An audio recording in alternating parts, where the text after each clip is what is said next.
Hello बेटा, आवाज clear आ रही है मेरी सभी को?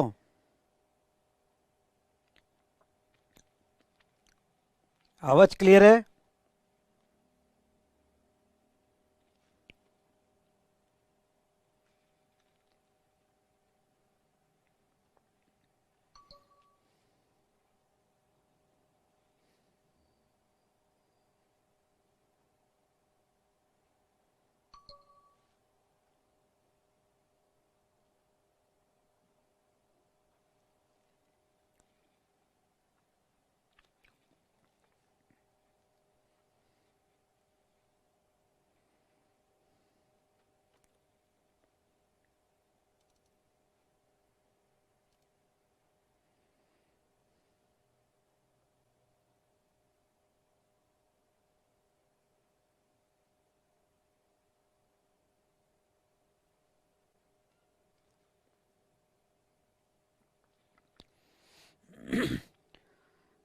यस।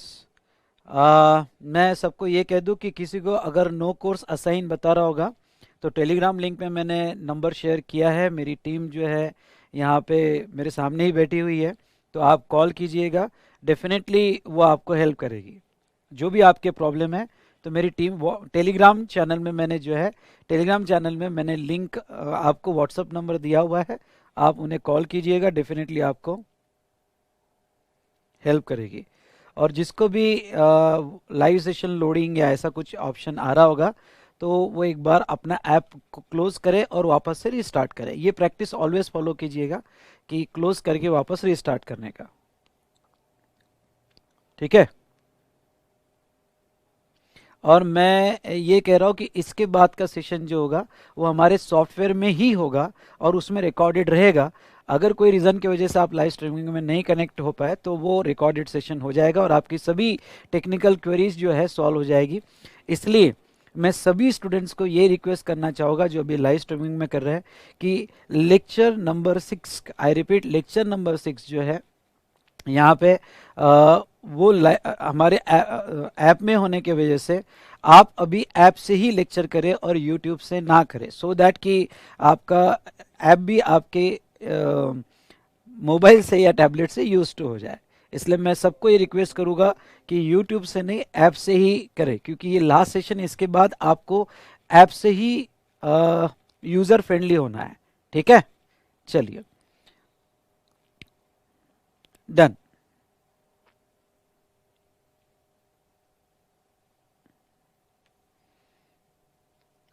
और ये सेशन यूट्यूब पे सेव रहेगा। इसलिए आप जो स्टूडेंट का ऐप वर्क नहीं कर रहा है वो स्टूडेंट अभी मोस्टली अपना ऐप का सेटअप कर ले। ये सेशन उसने बाद में भी देख लिया तो भी चलेगा। डन। चलिए, तो शुरू करते हैं बेटा हमारा डिस्कशन यहाँ पे।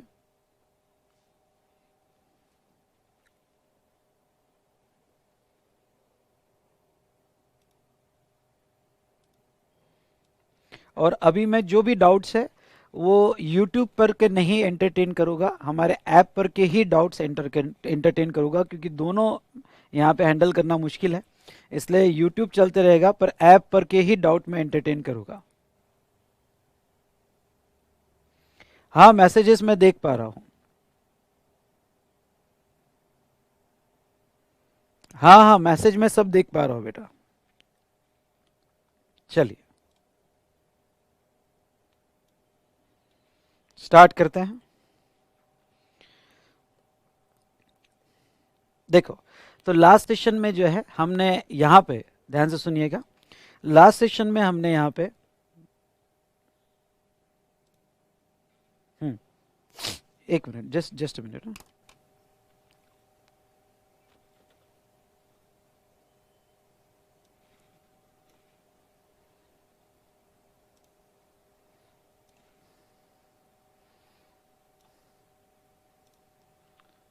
हम्म,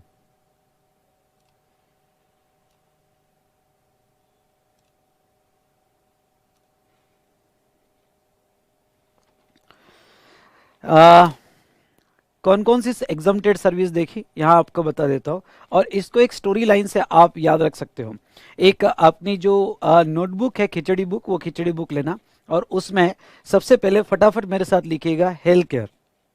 सेक्टर वाइज स्टोरी कैसे बना सकते हो, शॉर्ट में लिखो fast. Health care, health care मतलब यहाँ पे एक एग्जांपल लेते हैं जो मैं हर बैच में लेता हूँ, और वो कि बाहुबली का झगड़ा हो गया, सॉरी बाहुबली की तबीयत खराब हुई, स्टार्ट ऐसे लेते हैं, बाहुबली की तबीयत खराब हुई मतलब क्या, हेल्थ केयर सर्विसेज। नाउ वो पूजा पाठ में लग गया, यानी चैरिटेबल और रिलीजियस, तो दूसरा okay charitable religious, story line ऐसी है, बाहुबली की तबीयत खराब हुई हेल्थ केयर, वो पूजा पाठ में लग गया यानी चैरिटेबल रिलीजियस।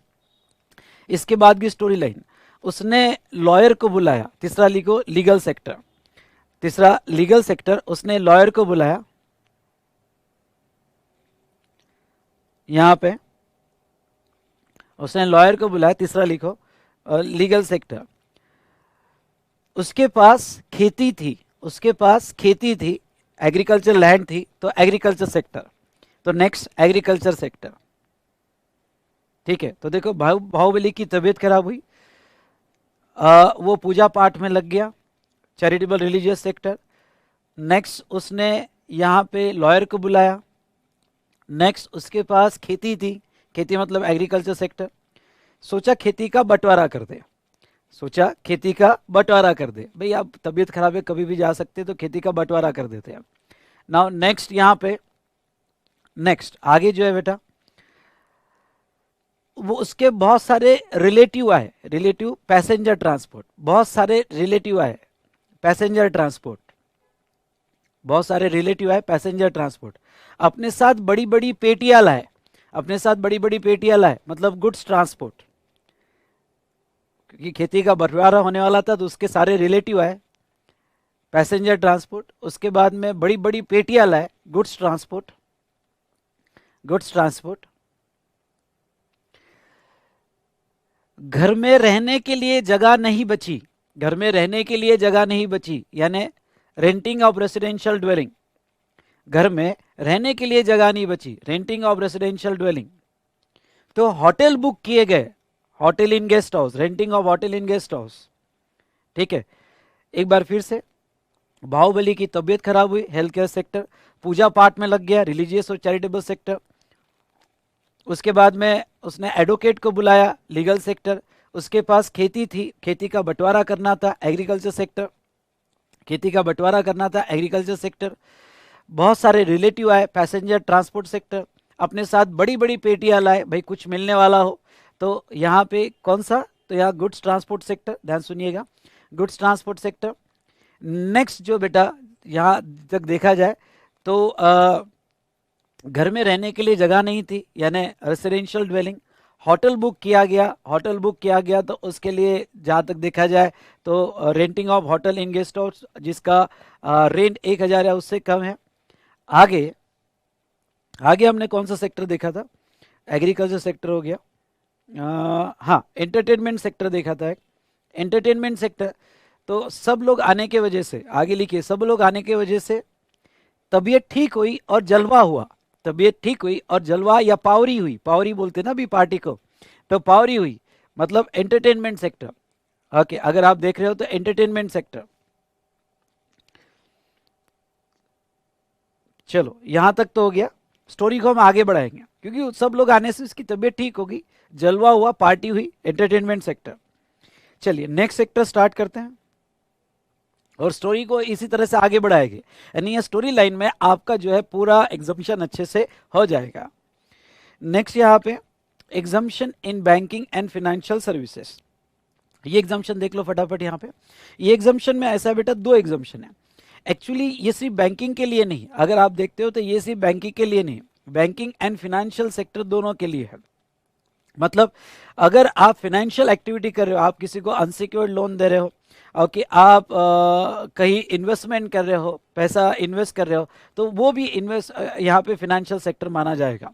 और यहाँ पे वो क्या कहते हैं, यहाँ पे वो कहते हैं services by way of extending deposit loan or advances insofar as consideration is represented by way of interest or discount। मिल गया, इसने बहुत परेशान किया था हमें, तो स्टार्टिंग से इसकी स्टोरी लाइन बता देता हूँ। सर्विस की डेफिनेशन जब देखी थी तो सर्विस से रिलेटेड हमने एक एक्टिविटी देखी थी कि अगर सेपरेट कंसिडरेशन चार्ज किया for use of money, I repeat, separate consideration charge किया फॉर यूज ऑफ मनी, तो ऐसे सिचुएशन में वो सर्विस मानी जाएगी और वो केस में यहाँ पे सप्लाई तो माना जाएगा। लेकिन मैंने तब बताया था आपको कि ये separate consideration for use of money जो है वो इंटरेस्ट कहा जाएगा, और वो इंटरेस्ट जो है एग्जम्प्ट है। सर ये कहाँ लिखा हुआ है इंटरेस्ट एग्जम्प्ट है? ये यहाँ लिखा है।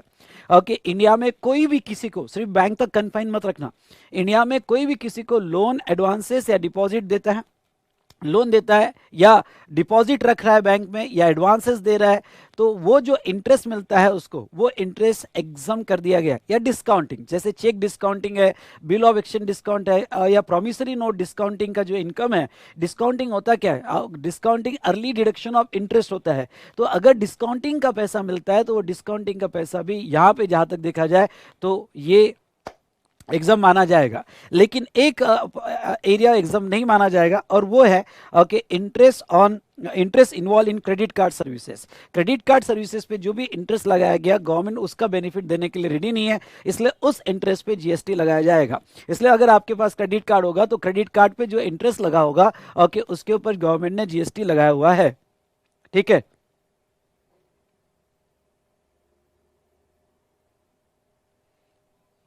नाउ यहां पे नेक्स्ट अगर हम यहां पे देखें,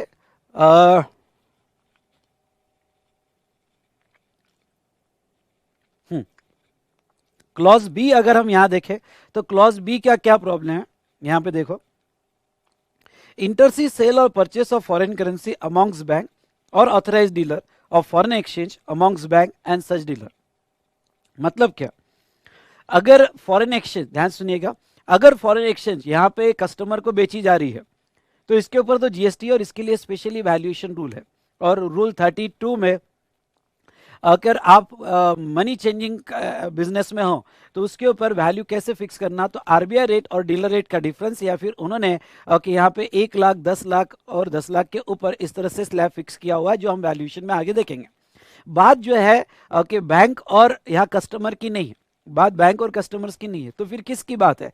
तो बात यहाँ पे अगर देखा जाए बेटा तो है अमॉन्ग्स बैंक, यानी अगर फॉरेन एक्सचेंज बैंक और मनी चेंजर जो है या ऑथराइज डीलर है, यानी बैंक टू बैंक या फिर बैंक टू मनी चेंजर, इनमें अगर इंटरसी सेल परचेस होता है तो वो जो एकमेक को कमीशन चार्ज करते हैं वो एकमेक के कमीशन पे जीएसटी नहीं आएगा दोस्तों।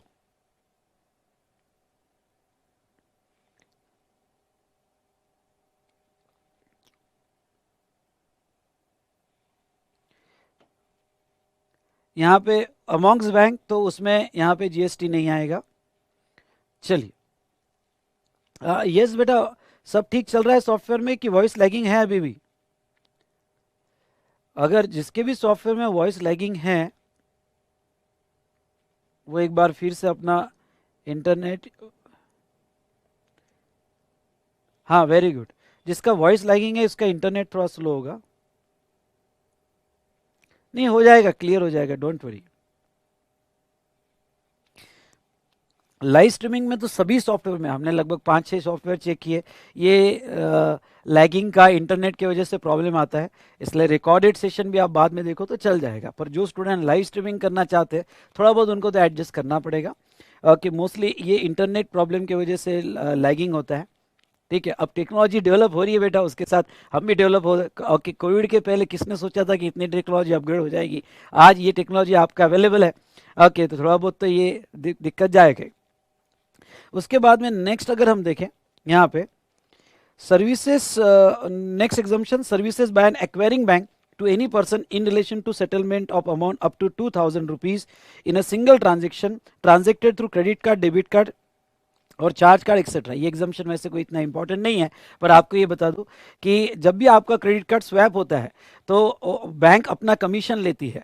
तो अगर वो ट्रांजैक्शन अमाउंट जो है 2000 से कम होगा, आई रिपीट 2000 से कम होगा, तो बैंक जो चार्जेस लेती है स्वैपिंग के, तो वो चार्जेस पे जीएसटी नहीं लगाया जाएगा। और next, service provided by banking company to basic saving bank deposit account holder under Pradhan Mantri Jan धन योजना। तो अंडर प्रधानमंत्री जन धन योजना के अंदर कोई जो भी services bank account, saving account में प्रोवाइड कर रही है तो वो केस में उसके ऊपर जीएसटी नहीं लगेगा। तो ये बैंकिंग सेक्टर हुआ। हमारी स्टोरी लाइन को अगर हम आगे बढ़ाए तो वो बेटा जैसे ही बाहुबली की तबीयत ठीक हो गई, जलवा हुआ, पार्टी हुई, उसने जो खेती बेच के पैसा आया, सुनो, जो खेती बेच के पैसा आया, उसने ये पैसा जो है किसी को नहीं दिया, बैंक में डिपॉजिट कर दिया। स्टोरी लाइन आगे, ये पैसा किसी को नहीं दिया, बैंक में डिपॉजिट कर दिया। ओके चलो, नेक्स्ट अगर हम बात करें तो अब एग्जम्पशन इन एजुकेशन सेक्टर, ये एग्जम्पशन देखिएगा इन एजुकेशन सेक्टर।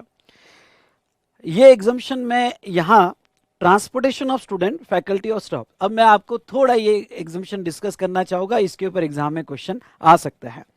तो यहां पे पहले तो मैं यहां एजुकेशनल इंस्टीट्यूट ले लेता हूं। एजुकेशनल इंस्टीट्यूट जो है वैसे मैंने यहाँ पे चार्ट फॉर्म में लिया हुआ है। आप जो है इसको थोड़ा रेगुलर बुक से भी पढ़ो तो आपको वर्ड्स पे क्लैरिटी आ जाएगी। लेकिन हाँ, तो ये एग्जाम्पशन यहाँ साइड में लिखो, also read with regular book, regular book के साथ भी पढ़ लेना। पर यहाँ पे रिवीजन में मैं ये चार्ट के बेस पे रिवीजन कर देता हूँ। देखो, 3 एजुकेशनल इंस्टीट्यूट इसके अंदर आएगी। एक pre school, higher and secondary school, I repeat, pre school, higher and secondary school, ये इसके अंदर कवर होगी। दूसरा, कॉलेजेस, यूनिवर्सिटीज और institute providing education for qualification recognised by law, है ना। अगर आप रेगुलर बुक पढ़ते हो तो रेगुलर बुक में उन्होंने कहा है कि क्वालिफिकेशन, यहाँ पे एजुकेशन सर्विसेज में qualification under a curriculum recognised by law, जिसमें जनरली कॉलेजेस और यूनिवर्सिटीज आती है। तो ऐसा कोई करिकुलम जिसमें एजुकेशन दिया जा रहा है, ओके, और वो करिकुलम में जो भी आपको यहाँ पे क्वालिफिकेशन मिलेगा वो रिकॉग्नाइज्ड बाय लॉ होना चाहिए। तो वो एजुकेशनल इंस्टीट्यूट इसमें कवर की गई फॉर एग्जाम्पशन। और तीसरा बेटा, approved vocational courses of NCVT और एससीवीटी। एनसीवीटी और एससीवीटी मैंने नीचे दिया है, और वो है यहाँ पे national council of vocational training और state council of vocational training, अगर आप यहाँ पे देखोगे। तो अब ये 3 एजुकेशनल इंस्टीट्यूशन हैं, और ये 3 एजुकेशनल इंस्टीट्यूशन अगर सर्विसेज देगी तो ये केस में एग्जाम्पशन दिया गया है। इसको, ये डायग्राम को मैंने 2 पार्ट में यहाँ पे लिया हुआ है। एक यहाँ पे ये कोई इन्हें सर्विसेज दे रहा है और ये आगे सर्विसेज दे रही है, ध्यान सुनना। तो ये आगे सर्विसेज दे रही है, ओके, और कोई इन्हें सर्विसेज दे रहा है। पहला एग्जाम्पशन तो हम ये देखेंगे कि ये आगे सर्विसेज दे रही है, तो ये आगे सर्विसेज दे रही है, तो कौन कौन से सिचुएशन में एग्जाम्पशन मिल जाएगा। देखिए, तो अगर ये एजुकेशनल इंस्टीट्यूशन होगी, ओके, स्कूल जिसमें प्री स्कूल भी कवर कर लिया है, कोई भी ऐसा education under the qualification for obtaining the qualification recognised by law, under a curriculum for obtaining the qualification recognised by law, जिसमें कॉलेजेस, यूनिवर्सिटीज और हमारी इंस्टीट्यूट भी कवर होती हैं। और थर्ड, क्योंकि हमारे इंस्टीट्यूट का भी कोर्स रिकॉग्नाइज्ड बाय लॉ है, तो जो इंस्टीट्यूट आपको सर्विसेज देती है वो एग्जम्प्ट है बाय वे ऑफ एजुकेशन। लेकिन हमारे प्राइवेट कोचिंग क्लासेस है, इसमें उसको एग्जाम्पशन मिलने का सवाल ही नहीं आता है। और अप्रूव्ड वोकेशनल कोर्सेज, ये 3 ही केसेस को यहाँ पे एग्जाम्पशन मिलेगा। थोड़ा मैं यहाँ डिस्कशन करना चाहता हूँ, स्कूल कोई भी हो, ओके, वो यहाँ पे गवर्नमेंट स्कूल हो, नेशनल स्कूल हो, इंटरनेशनल स्कूल हो, सभी स्कूल को बेनिफिट दिया गया है। दूसरा बेटा, यहाँ पे वही कोर्स, डिग्री, डिप्लोमा कोर्स जो रिकॉग्नाइज्ड बाय लॉ है, और उसमें जो कॉलेजेस है, वो कॉलेजेस, यूनिवर्सिटीज या कोई भी इंस्टीट्यूट सर्विसेज देती है तो उनको एग्जाम्पशन दिया है। पर वो कॉलेजेस, यूनिवर्सिटीज और इंस्टीट्यूट भी रिकॉग्नाइज्ड बाय लॉ होना चाहिए, जिसके पास अथॉरिटी होनी चाहिए कि वो सर्विसेज दे। नेक्स्ट आपको ये बात बता दूं कि यहाँ पे रिकॉग्नाइज लॉ मतलब इंडियन लॉ। अगर कोई ऐसा एजुकेशनल कोर्स है जो फॉरेन लॉ ने रिकॉग्नाइज किया, कम ऑन, किसने रिकॉग्नाइज किया, फॉरेन लॉ ने रिकॉग्नाइज किया, तो वो सिचुएशन में उसको बेनिफिट नहीं मिलेगा, क्योंकि रिकॉग्नाइज बाय लॉ मतलब इंडियन लॉ होना चाहिए। चलिए, पहले तो ये जो सर्विसेज दे रहे, ध्यान सुनना, ये जो सर्विसेज दे रहे हैं उसको क्या एग्जाम्पशन दिया गया है, तो उसको यहाँ पे एग्जाम्पशन है, any service supplied to student, faculty और staff, okay, any service supplied by such education institution to its, underline, to its student, faculty और staff। यानी स्टूडेंट, फैकल्टी और स्टाफ को, सॉरी, स्टूडेंट, फैकल्टी और स्टाफ को कोई भी सर्विसेज दिया तो एग्जाम्पशन हो जाएगा। अब यहाँ स्टूडेंट को, वो यहाँ अपने स्टूडेंट्स को स्कूल ट्रांसपोर्टेशन सर्विस दे, या कैंटीन सर्विस दे, या मेंस सर्विसेज दे, या एजुकेशन सर्विसेज दे, कोई भी सर्विसेज दे, किसी का भी पैसा ले स्टूडेंट, फैकल्टी और स्टाफ से, तो वो एग्जम्प्ट रहेगा। नाउ एग्जाम्पल मैंने लिए, जैसे एजुकेशन फीस, लैब चार्जेस, उसके बाद में ट्रांसपोर्टेशन, कैटरिंग, इस टाइप के एनी सर्विस तो एग्जाम्पशन रहेगा। दूसरा एक जो एग्जाम्पशन दिया गया है वो है service by of conduct of examination against the entrance fees. अब देखो बहुत सी कॉलेजेस जैसा आईआईटी अहमदाबाद है, ओके, या ऐसे बहुत सारे कॉलेजेस है जो यहाँ पे यस ये एंट्रेंस एग्जामिनेशन कंडक्ट करते हैं। तो बहुत सी बार ये सवाल उठ जाता है कि भाई ये अभी तक तो स्टूडेंट नहीं है, एग्जामिशन किसको है? एग्जामिशन अगर आप स्टूडेंट होगे तो उसको एग्जामिशन दिया जाएगा। अब ये लोग तो स्टूडेंट नहीं है, अगर ये लोग स्टूडेंट नहीं है तो आप एग्जामिशन कैसे दे रहे हो भाई? सुन रहे हो ना आप मेरी बात? ये लोग स्टूडेंट नहीं है तो आप एग्जामिशन कैसे दे रहे हो? अगर स्टूडेंट फैकल्टी और स्टाफ होगा, ध्यान से सुनिए मेरी बात, स्टूडेंट फैकल्टी और स्टाफ होगा तो एग्जामिशन दिया जाए। अभी तो एंट्रेंस एग्जाम ही हो रही है, एंट्रेंस एग्जाम के केस में स्टूडेंट नहीं है तो ये फीस को एग्जामिशन नहीं मिलेगा, इसलिए फिर उसको अलग से एग्जामिशन दिया गया कि चलो ये कोई एंट्रेंस एग्जाम लेते हैं और उसकी फीस भी लेते हैं तो उसको भी एग्जामिशन दे दिया गया है। चलिए, तो अगर ये एग्जाम्पशन को हम ध्यान दें तो टैक्सेबिलिटी क्या आएगी, कब आएगी? तो टैक्सेबिलिटी जो आएगी कि ऐसी कोई भी सर्विसेज जो स्टूडेंट फैकल्टी और स्टाफ को नहीं दी जा रही है, तो फिर वो स्कूल ने दिया होगा, कॉलेजेस ने दिया होगा, यूनिवर्सिटीज ने दिया होगा, इंस्टीट्यूट ने दिया होगा, और कि किसी ने भी दिया होगा जो एजुकेशनल इंस्टीट्यूट के डेफिनेशन में आता है, लेकिन वो स्टूडेंट फैकल्टी और स्टाफ में नहीं आ रहा है तो उसको एग्जाम्पशन नहीं दिया जाएगा। जैसे भाई स्कूल ने अपना ऑडिटोरियम रेंट पे दिया है किसी प्राइवेट पर्सन को, जैसे मैंने क्लास लेने के लिए ऑडिटोरियम रेंट पे लिया, तो क्या उसको एग्जामिशन मिलेगा? नहीं, क्योंकि ये स्टूडेंट फैकल्टी और स्टाफ को नहीं है। दूसरा यहाँ पे placement service to corporate sector या फ्रेंचाइजी स्कूल्स या कॉलेजेस अभी फ्रेंचाइजी बांट रही है, तो फ्रेंचाइजी सर्विसेज अगर इस टाइप की सर्विसेज स्कूल कॉलेजेस वगैरह दे तो उसको एग्जामिशन नहीं मिलेगा। तो यहाँ पे ये हुआ इनका आउटवर्ड सप्लाई कि ये कौन सी सर्विसेज दे रही है, ध्यान सुनना, ये एजुकेशनल इंस्टीट्यूशन कौन सी सर्विसेज दे रही है उसको उन्होंने एग्जामिशन दिया है।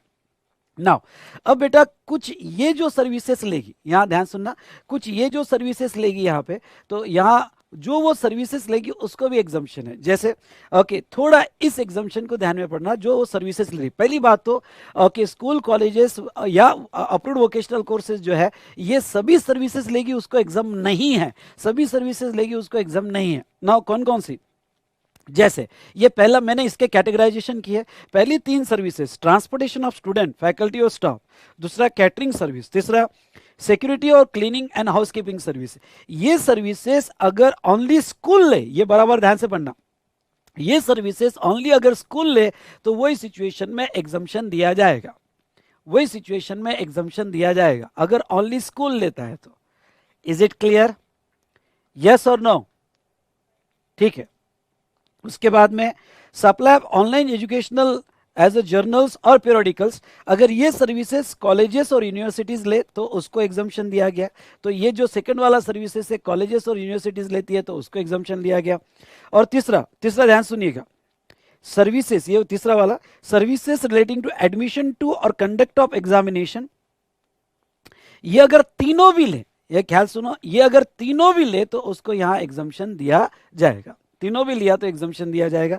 तो ऐसे सिचुएशन में यहाँ पे पहली तीन सर्विसेज ओके स्कूल लेती है तो एग्जाम, यानी अगर पहली तीन services colleges universities approved vocational courses लेते हो एग्जाम नहीं।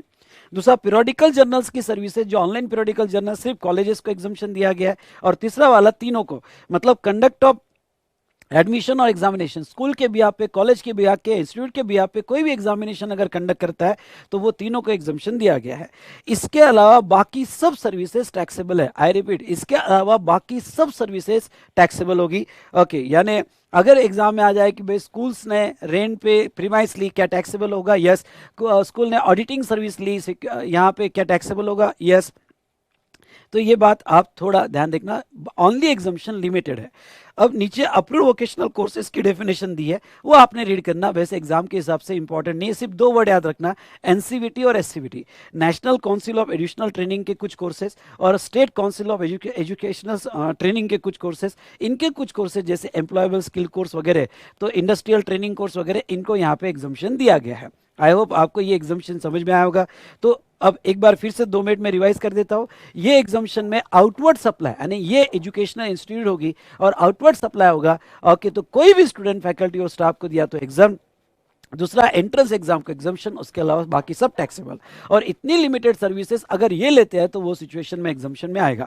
ख्याल रहे ये एग्जाम्पशन सर्विसेज को है, बुक्स को नहीं। ये एग्जाम्पशन सर्विसेज को है, बुक्स को नहीं। मतलब क्या कि अगर कोई स्कूल यूनिफॉर्म सेल कर रही है तो वो गुड्स आ गया है, वो सर्विस नहीं, वो गुड्स आ गया है, और वो गुड्स को ये एग्जाम्पशन अप्लाई नहीं होगा। उसके गुड्स के अगर जो एग्जाम्पशन हो गए वो अप्लाई होते हैं तो ठीक। इसलिए एग्जाम में अगर आपका ऐसा आता है कि भाई स्कूल ने एजुकेशन सर्विस दी, एग्जाम, अपने स्टूडेंट को लैब सर्विस दी, एग्जाम। अपने स्टूडेंट को ट्रांसपोर्टेशन सर्विस दी, एग्जाम। अपने स्टूडेंट को यूनिफॉर्म सेल किया और जिसका जीएसटी रेट 5% है तो उसको एग्जाम्शन मत देना। स्टेशनरी सेल किया, वो गुड्स है तो उसको एग्जाम्शन मत देना। ये नोटिफिकेशन में सिर्फ सर्विसेज को एग्जाम्शन होगा और कि गुड्स को नहीं। हाँ, कई कंपोजिट सप्लाई होगा, नेचुरली बंडल होगा, आई रिपीट, कई कंपोजिट सप्लाई होगा, यानी बुक्स के साथ, एजुकेशन के साथ वो बुक्स देते ही है, कंपोजिट सप्लाई है, तो वो सिचुएशन में यहाँ पे एग्जाम्शन मिल जाएगा दोस्तों। तो आई होप ये एग्जाम्शन आपको समझ में आया होगा। यस और नो, ये कुछ इंपॉर्टेंट एग्जाम्शन है, मैं जो अच्छे से लूंगा। अपने सब एग्जाम्शन लर्न नहीं करना है। आपके कोई डाउट्स हो गए तो मैं यहाँ पे देख लेता हूं।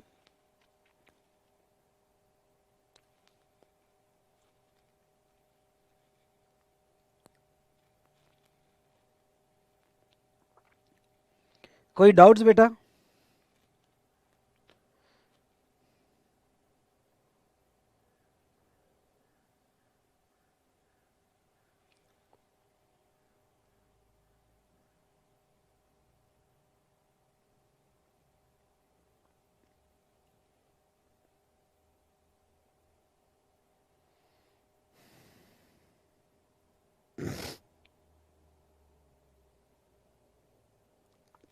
स्कूल जो पिकनिक चार्जेस वगैरह, एनी सर्विस टू स्टूडेंट, सुनिएगा, एनी सर्विस टू स्टूडेंट वो एग्जाम्प्ट रहेगा। एनी सर्विस टू स्टूडेंट वो एग्जाम्प्ट रहेगा।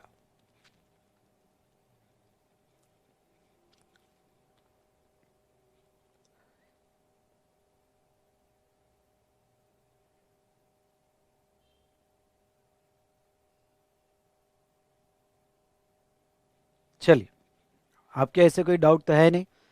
अब आगे बढ़ते हैं। नेक्स्ट एग्जाम्शन आते हैं स्पोर्ट्स सेक्टर में। स्पोर्ट्स सेक्टर में बस ये पहला वाला एग्जाम्शन इंपॉर्टेंट है, बाकी सब रीड करके चले जाना, बाकी इस पे कोई सवाल नहीं पूछेंगे। अब पहले स्पोर्ट्स सेक्टर में ये पहला वाला एग्जाम्शन क्या कहता है? ये पहला वाला एग्जाम्शन कहता है service provided to recognise sport body, ध्यान सुनिएगा, service provided to recognise sport body by an individual as a player, referee, umpire, coach और team manager for participation in a sporting event recognised by sport body और another recognise sport body. मतलब क्या? अगर यहां पे recognise sport body ने service provided to recognise sport body, मतलब क्या? कोई इवेंट हो रहा है, मैच हो रही है, और प्लेयर, रेफरी, अंपायर, कोच या टीम मैनेजर, ये लर्न करना, कौन कौन? प्लेयर, रेफरी, अंपायर, कोच और टीम मैनेजर, अगर ये सर्विसेज दे रही है तो वो एग्जाम्प्ट रहेगा। अगर रिकॉग्नाइज स्पोर्ट बॉडी को ये सर्विसेज दिया गया, अब रिकॉग्नाइज स्पोर्ट बॉडी की लिस्ट उन्होंने दी है, लर्न करने की कोई जरूरत नहीं, जैसे आपके रेगुलर बुक में आपको मिल जाएगा, ठीक है। अब नेक्स्ट यहां पे अगर हम बात करें तो अनादर रिकॉग्नाइज स्पोर्ट बॉडी, अगर एक रिकॉग्नाइज स्पोर्ट बॉडी दूसरे कोई रिकॉग्नाइज स्पोर्ट बॉडी को सर्विस देती है तो उसको भी यहाँ पे एग्जाम्शन दिया गया है। उसके बाद में sponsorship of certain events, okay, कुछ इवेंट्स को स्पॉन्सरशिप किया तो वहां एग्जाम्शन है, कोई इतना इंपॉर्टेंट नहीं है। Admission to event organise by FIFA World Cup 2017, exemption है, कोई इंपॉर्टेंट नहीं है। नेक्स्ट अगेन फीफा से रिलेटेड कुछ एग्जाम्शन दिया है, वुमेन्स वर्ल्ड कप वगैरह, तो उसको भी कोई एग्जाम्शन, ओके, यहाँ पे वो केस में भी एग्जाम्शन दिए गए। और इवेंट ऑर्गेनाइजर जो होगा, ओके, जो वुमेन्स वर्ल्ड कप 2020 ऑर्गेनाइज कर रहा है, उसके लिए भी यहाँ पे एग्जाम्शन दिए गए हैं। तो बाकी कोई भी ऐसे एग्जाम्शंस एग्जाम के लिए इंपॉर्टेंट नहीं, बस पहला वाला आप अच्छे से पढ़ के जाना है, ठीक है। कोई डाउट इसमें? जो इंपॉर्टेंट है बस वही मैं अच्छे से पढ़ाऊंगा, पहले ही कह रहा हूं, जो इंपॉर्टेंट है वही मैं अच्छे से पढ़ाऊंगा, ठीक है। कोई डाउट बेटा इसके अंदर? डन। अब यहां पे देखो, एक डाउट आया है,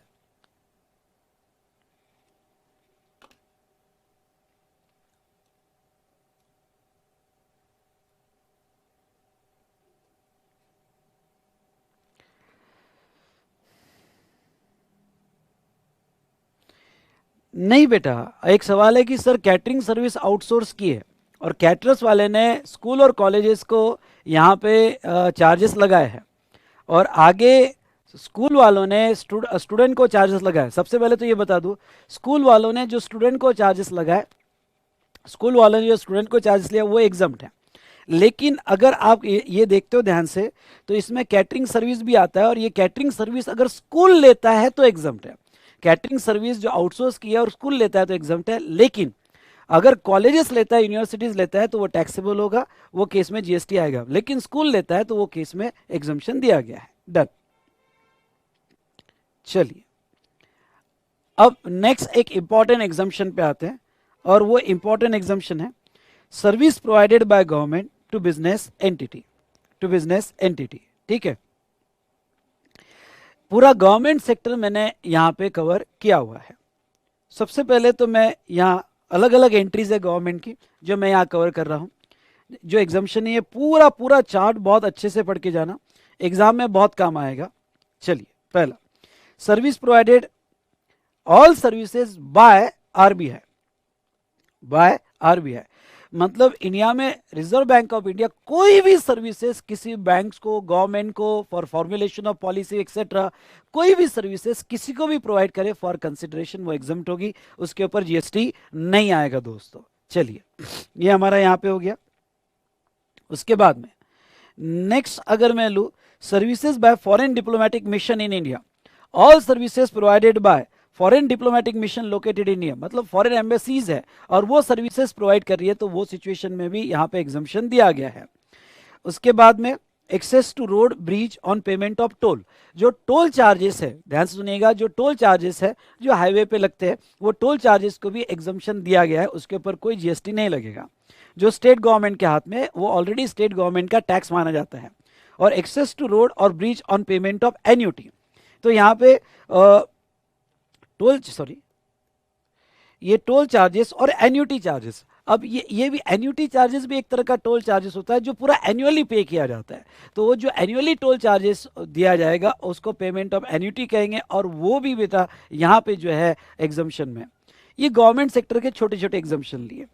अब मैं मेन एग्जम्पशन लूँगा, हमारा स्टाइल वही होगा जैसे आपको ट्रांसपोर्ट सेक्टर में याद होगा कि हमने पहले मेन एग्जम्पशन लिया और मेन एग्जम्पशन के नीचे फिर उसके अदर एग्जम्पशंस जो मेन में कवर नहीं है वो अदर में कवर किए। जैसे राइस का लोडिंग अनलोडिंग जो है मेन में नहीं आता है क्योंकि राइस इज नॉट एपी, तो वो अदर में कवर हो जाता है। तो इस तरह से ये गवर्नमेंट सेक्टर भी लूंगा और फिर जो अदर एग्जम्पशंस दिए वो भी मैं यहाँ कवर करूंगा। ठीक है, तो आप देखो यहाँ पे सर्विसेज बाय, ध्यान से देखिएगा, services by central government, state government, union territory, local authority excluding the following services, ये एग्जम्प्ट रहेगी।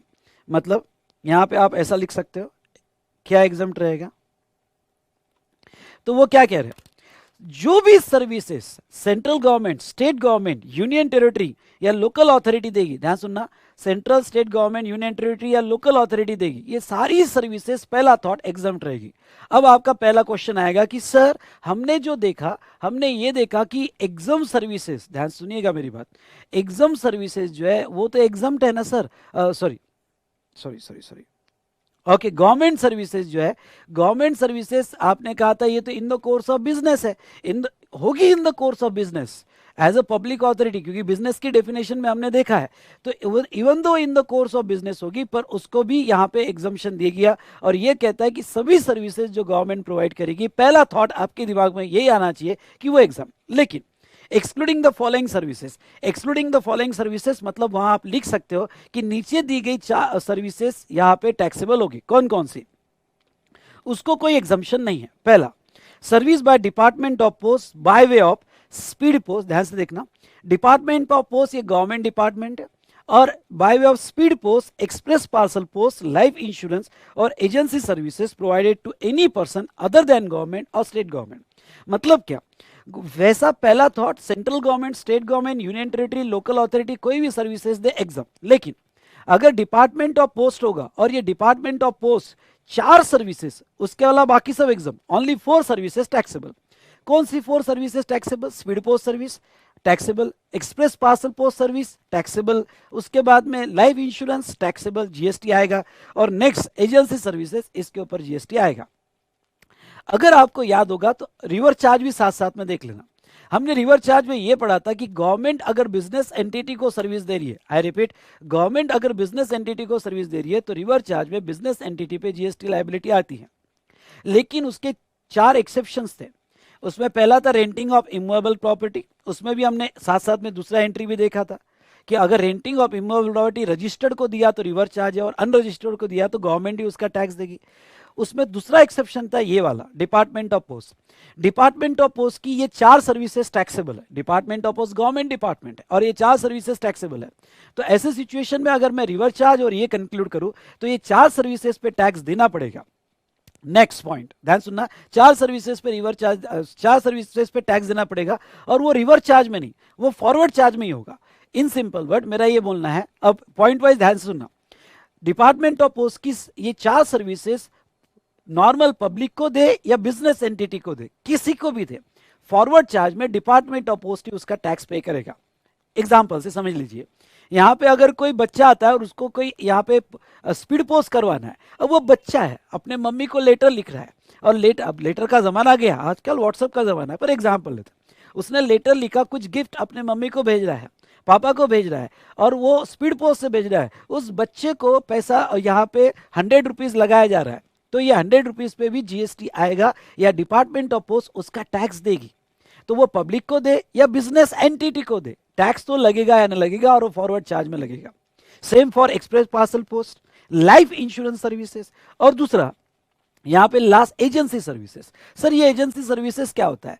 जैसे आजकल डिपार्टमेंट ऑफ पोस्ट बहुत से कॉन्ट्रैक्ट ले रही है, जो कॉन्ट्रैक्ट में यहाँ पे अगर आपको पता हो तो passport distribution contract, electricity bill distribution contract, telephone bill distribution contract, ऐसे बहुत सारे कॉन्ट्रैक्ट्स वो ले रही हैं। और ये कॉन्ट्रैक्ट के तहत ध्यान सुनिएगा, ये कॉन्ट्रैक्ट के तहत जो है वो जिसको एजेंसी सर्विसेज तो अपना कमीशन लेती है, तो ये सर्विसेज भी यहाँ पे टैक्सेबल होगी। आई रिपीट, ये सर्विसेज भी टैक्सेबल होगी। तो ये पहला पार्ट है। अब इस पार्ट में मैं एक पॉइंट आपको एक्सप्लेन करना चाहूंगा, और वो कौन सा? वो कहते हैं ये 4 सर्विसेज अगर किसी को भी दिया तो टैक्सेबल है, एक्सेप्ट गवर्नमेंट। यानी डिपार्टमेंट ऑफ पोस्ट अगर गवर्नमेंट को ही सर्विस दे रही है, अपनी सेंट्रल गवर्नमेंट को, स्टेट गवर्नमेंट को ये सर्विसेज दे रही है, तो वो एग्जम्प्ट रहेगी। पर गवर्नमेंट छोड़ के किसी और को भी सर्विसेज दिया तो वो टैक्सेबल होगी। चलो उसके बाद में क्लॉज बी। क्लॉज बी में ये कहते हैं services in relation to aircraft vessel inside और outside the precincts of port और एयरपोर्ट। यानी पोर्ट और एयरपोर्ट के वहां जो भी सर्विसेज गवर्नमेंट को देगी in relation to aircraft, in relation to vessel, तो वो सर्विसेज यहाँ पे टैक्सेबल होगी और यहाँ पे भी रिवर्स चार्ज अप्लीकेबल नहीं है। अगर आप वो एंट्री के साथ ये पढ़ते हो तो यहाँ पे भी फॉरवर्ड चार्ज अप्लीकेबल है और उसका पैसा यहाँ गवर्नमेंट ही मतलब डिपार्टमेंट ऑफ पोस्ट या गवर्नमेंट का कोई डिपार्टमेंट ये सर्विस दे रहा है तो वही खुद पे करेगा थ्रू चालान, जिसके लिए वो रजिस्ट्रेशन लेगा। उसके बाद में ट्रांसपोर्ट ऑफ गुड्स और पैसेंजर ट्रांसपोर्ट। अब थोड़ा हमने ट्रांसपोर्ट सेक्टर देखा और ये कहते हैं कि यहाँ क्या कहते हैं, यहाँ गवर्नमेंट कोई भी ट्रांसपोर्ट ऑफ गुड्स और या पैसेंजर ट्रांसपोर्ट सर्विस देती है तो टैक्सेबल। पर ये टैक्सेबल को इमीडिएटली कंक्लूड मत करना, इस टैक्सेबल के साथ आपने वो भी देखना जो हमने ट्रांसपोर्ट सेक्टर देखा। अगर वो ट्रांसपोर्ट सेक्टर के एग्जम्पशन और ये दो मैं कंबाइन करूं तो मैं ये आपको कहना चाहूंगा, अगर कोई ट्रांसपोर्ट ऑफ गुड्स पहले वाले एंट्री में टैक्सेबल है, ट्रांसपोर्ट ऑफ गुड्स पहले वाले एंट्री में टैक्सेबल है, अब क्यों ना वो गवर्नमेंट दे, अगर टैक्सेबल है तो वो केस में फॉरवर्ड चार्ज में जीएसटी आएगा। Let's take one example, railway, Indian railway government department है। अब इंडियन रेलवे यहाँ पे गवर्नमेंट डिपार्टमेंट होने की वजह से ये एंट्री देखोगे तो ये एंट्री में गवर्नमेंट कोई भी सर्विस दे तो टैक्सेबल है related to transportation of goods और पैसेंजर। लेकिन साथ साथ में एक एग्जम्पशन है, सिर्फ एसी क्लास और फर्स्ट क्लास टैक्सेबल है, बाकी सब एग्जम्प्ट है।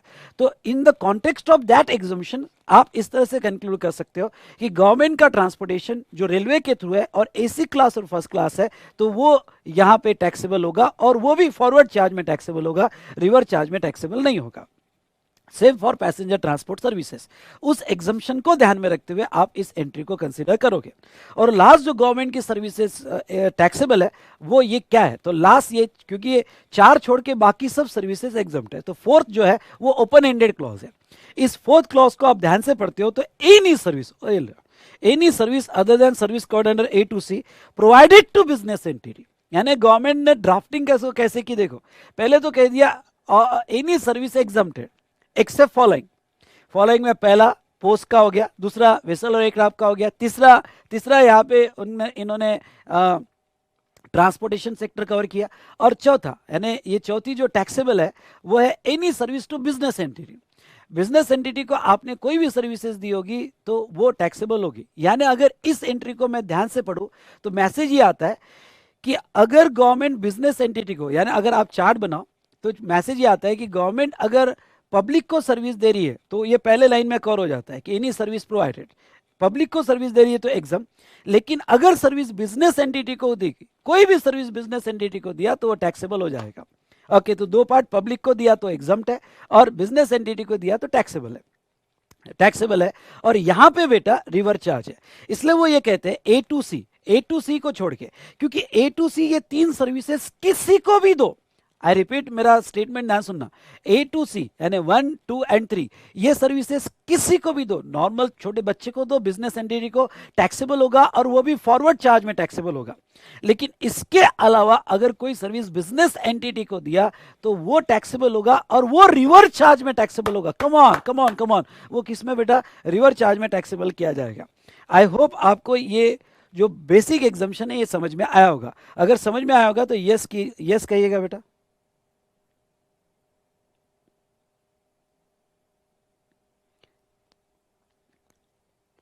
चलिए आगे बढ़ता हूं, वेरी गुड वेरी गुड, बहुत बढ़िया, ऐसा रिस्पांस चाहिए मुझे आपसे, बहुत बढ़िया। अब आगे बढ़ते हैं। अब कुछ एक्स्ट्रा एग्जाम्पशंस यहाँ पे जो ऊपर के एंट्री में कवर नहीं होते हैं, तो गवर्नमेंट ने अलग से एग्जाम्पशन दिए हैं। पहला एग्जाम्पशन लेना चाहूंगा यहाँ पे, ये लॉयर जैसा एग्जाम्पशन है। सर लॉयर जैसा एग्जाम्पशन है क्या? आपको लॉयर के केस में पता है उन्होंने क्या कहा था? ओके, अगर बिजनेस एंटिटी को सर्विस दिया और उस बिजनेस एंटिटी जो सर्विस लेने वाला है, जो बिजनेस एंटिटी सर्विस लेने वाला है, उसका टर्नओवर, उसका aggregate turnover preceding financial year में इतना है कि उसको एग्जाम्पशन के बाहर रखता है, यानी सॉरी रजिस्ट्रेशन के बाहर रखता है, एग्जाम्पशन फ्रॉम रजिस्ट्रेशन, तो करंट ईयर में एग्जाम्पशन रहेगा। सेम गवर्नमेंट ने यहां पे भी एग्जाम्पशन रखा हुआ है, सेम सेम। और वो क्या? Service provided by government local authority to business entity where its aggregate turnover less than such amount in preceding financial year make it eligible for exemption from registration। exactly ऐसे रखा है। Again वही, बहुत से छोटे छोटे बिजनेसमैन गवर्नमेंट से services लेते हैं। जैसे यहाँ पे ओके चौक पे देखोगे तो एक पान शॉप है, ओके वो पान shop municipal corporation local authority उस वो पान शॉप से ओके भाई उसका होर्डिंग, उसका ये जो यहाँ पे पैसा ले रही है, पैसा ले रही है पान शॉप वाले से, ओके जगह के पैसे ले रही है। तो ऐसे सिचुएशन में या बहुत सारी होर्डिंग सर्विसेज, उसके बाद में आप देखोगे तो मैनेजमेंट सर्विसेज, ऐसी बहुत सारी सर्विसेज गवर्नमेंट प्रोवाइड करती है बिजनेस एंटिटी को। अगर वो छोटी बिजनेस एंटिटी है जो पिछले साल उसने बहुत छोटा बिजनेस किया है पिछले साल, तो करंट ईयर में जो भी वो सर्विसेज लेगी वो सब एग्जम्प्ट होगी। जो एनालिसिस हमने लीगल सेक्टर में किया वही एनालिसिस यहाँ पे होगा। ओके तो ये इंपॉर्टेंट एग्जाम्पशन है, एग्जाम के हिसाब से याद रखना है, एग्जाम में आ सकता है। ओके और कैसा, ये डायरेक्ट नहीं पूछेंगे आपको, यहाँ पे स्टार्टिंग में पैराग्राफ में दे देंगे कि बिजनेस एंटिटी थी और उसका प्रीसीडिंग फाइनेंशियल ईयर का टर्नओवर जो है स्पेशली एमसीक्यू की केस स्टडी में पूछा जा सकता है, ठीक है। तो उसका प्रीसीडिंग फाइनेंशियल ईयर का टर्नओवर 15 लाख था, लेकिन ये करंट फाइनेंशियल ईयर में उसने रजिस्ट्रेशन ले लिया और नीचे उसके अलग अलग सर्विसेज जो है दे दी जाएगी। उसमें एक ऐसा दे दिया जाएगा ये बंदे ने गवर्नमेंट सर्विसेज ली थी, तो आपको क्लिक हो जाना चाहिए ये बंदे ने गवर्नमेंट सर्विसेज ली इस बार, तो रिवर चार्ज में जीएसटी नहीं आएगा क्योंकि इसका प्रीसीडिंग फाइनेंशियल ईयर का टर्नओवर इसको एग्जम्पशन के बाहर रखता है, इसलिए उसको करंट ईयर में एग्जम्पशन मिल जाएगा। तो ये आपको क्लिक हो जाना चाहिए। ओके लेकिन ये जो क्राइटेरिया है कि प्रीसीडिंग फाइनेंशियल ईयर उसको एग्जम्पशन के बाहर उसको रजिस्ट्रेशन के बाहर रखा गया, ये क्राइटेरिया जो है दो केस में अप्लाई नहीं होगा। कौन से दो केस में अप्लाई नहीं होगा? पहला, सर्विस कवर्ड अंडर A2C, मतलब ये जो A B ओके यहाँ पे A B और इधर C दिया हुआ है, ये तीन के लिए अप्लाई नहीं होगा। मतलब ये जो डिपार्टमेंट ऑफ पोस्ट की 4 सर्विसेज, वेसल और एयरक्राफ्ट की सर्विसेज और यहाँ पे ट्रांसपोर्टेशन सर्विसेज जिसमें AC क्लास टिकट, ये AC क्लास का टिकट जो है यहाँ ये फॉरवर्ड चार्ज में है बेटा। और एक बात बता दूं, ये फॉरवर्ड चार्ज में है तो ये 10 रुपए का भी टिकट होगा, 500 रुपए का भी होगा, या फिर स्पीड पोस्ट 10 रुपए का भी होगा और 500 रुपए का भी होगा, तो भी जीएसटी आएगा और वो फॉरवर्ड चार्ज में आएगा। जो सर्विस लेने वाला है उसका टर्न और प्रीसीडिंग फाइनेंशियल ईयर में कुछ भी होगा उससे कोई लेना देना नहीं है, उस पर टैक्स आएगा और वो फॉरवर्ड चार्ज में गवर्नमेंट ही टैक्स देगी, बस इससे ही लेना देना है। आई होप आपको ये बात समझ में आई होगी। दूसरा, रेंटिंग ऑफ इमूवेबल प्रॉपर्टी, ये एमसीक्यू क्वेश्चन में आ सकता है, ध्यान रहे। मेरे पास एक रियल केस स्टडी आई थी और रियल केस स्टडी से आप इसको बहुत अच्छे से समझ सकते हो। देखो यहाँ पे हम पुणे म्यूनसिपल कॉर्पोरेशन जो है तो उनका यहाँ शिवाजी नगर में बहुत बड़ा कॉम्प्लेक्स है और नीचे शॉप्स भी है, छोटी छोटी शॉप्स भी है। तो उन्होंने शॉप्स जो है छोटे बिजनेसमैन वाले को दे दिया, कोई टायर वाला था, कोई इसका था, कोई छोटे छोटे की वाला की मेकर था, उसको भी शॉप रेंट पे दे दिया। अब इनको शॉप रेंट पे दे दिया तो यहाँ म्यूनसिपल कॉरपोरेशन को रेंट मिलता था, तो रेंट मिलता था। अब मेरे पास उनके यहाँ पे एडवाइस आई थी, बहुत पुरानी 2018 की एडवाइस थी, जीएसटी नया नया था। तो उन्होंने एक मुझे पूछा था कि सर हमको जो इनसे रेंट मिलता है, ओके, हमने सुना है कि एक एग्जाम्पशन है कि जो बिजनेस एंटिटी, क्योंकि वो की मेकर भी था, छोटे छोटे की मेकर भी थे जो छोटी छोटी शॉप लेके बैठे थे म्यूनसिपल कॉरपोरेशन से, तो सर ये जो है रेंट हम कॉरपोरेशन को रेंट दे रहे हैं। तो उनका ये कहना था कि सर ये जो है इनका तो टर्न और यहाँ पे थ्रेशोल्ड के नीचे है, तो एग्जाम्पशन मिलना चाहिए। ओके, रिवर चार्ज में टैक्स नहीं पे करेंगे। तो मैंने ये कहा कि देख भाई, रेंटिंग ऑफ इमूवेबल प्रॉपर्टी, ध्यान से सुनना मेरी बात, रेंटिंग ऑफ इमूवेबल प्रॉपर्टी होगी और रेंट का पैसा आ रहा होगा, तो वो केस में टैक्स आएगा। फिर वो अगर अनरजिस्टर्ड को दिया, वो की मेकर अनरजिस्टर्ड था, अनरजिस्टर्ड को ये सर्विसेज दिया होगा, तो केस में फॉरवर्ड चार्ज में तू भरेगा। और अगर वो बंदा रजिस्टर्ड है, वो बंदा रजिस्टर्ड है, तो रिवर चार्ज में वो भरेगा। ओके, तो रेंटिंग ऑफ इमूवेबल प्रॉपर्टी के केस में ये एग्जम्पशन नहीं मिलेगा। आई होप आपको ये पॉइंट समझ में आया होगा। ओके, समझा होगा तो जोर से बोलो यस सर। समझा होगा तो जोर से बोलो बेटा यस सर।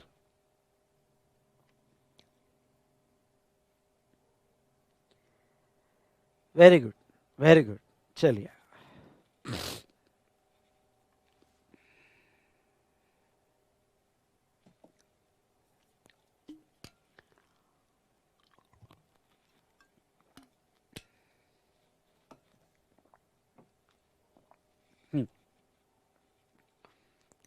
नेक्स्ट यहां पे उन्होंने और एक एग्जम्पशन दिया, और वो एग्जम्पशन क्या दिया यहां पे, वो है बेटा पर इनवॉइस एग्जम्पशन, यानी service by government local authority, जहां ग्रॉस इनवॉइस चार्ज यानी ग्रॉस अमाउंट चार्ज पर इनवॉइस डज नॉट एक्सीड 5,000।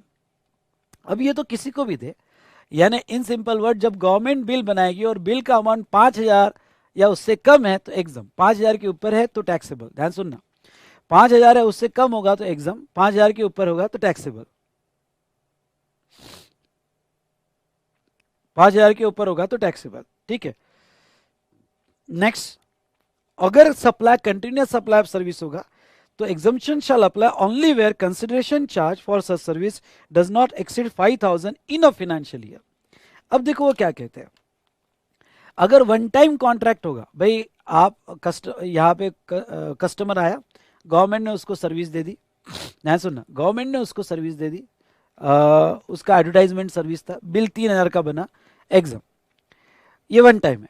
अगर कंटिन्यूस सप्लाई सर्विस होगा, मतलब कॉन्ट्रैक्ट 3 महीने से ज्यादा होगा, कंटिन्यूस सप्लाई सर्विस का डेफिनेशन हम आगे देखेंगे, और कॉन्ट्रैक्ट 3 महीने से ज्यादा होगा, तो ऐसे सिचुएशन में जहां तक देखा जाए तो ये 5,000 का लिमिट पर ट्रांजेक्शन नहीं लगेगा, ये 5,000 का लिमिट पूरे फाइनेंशियल ईयर में लगेगा।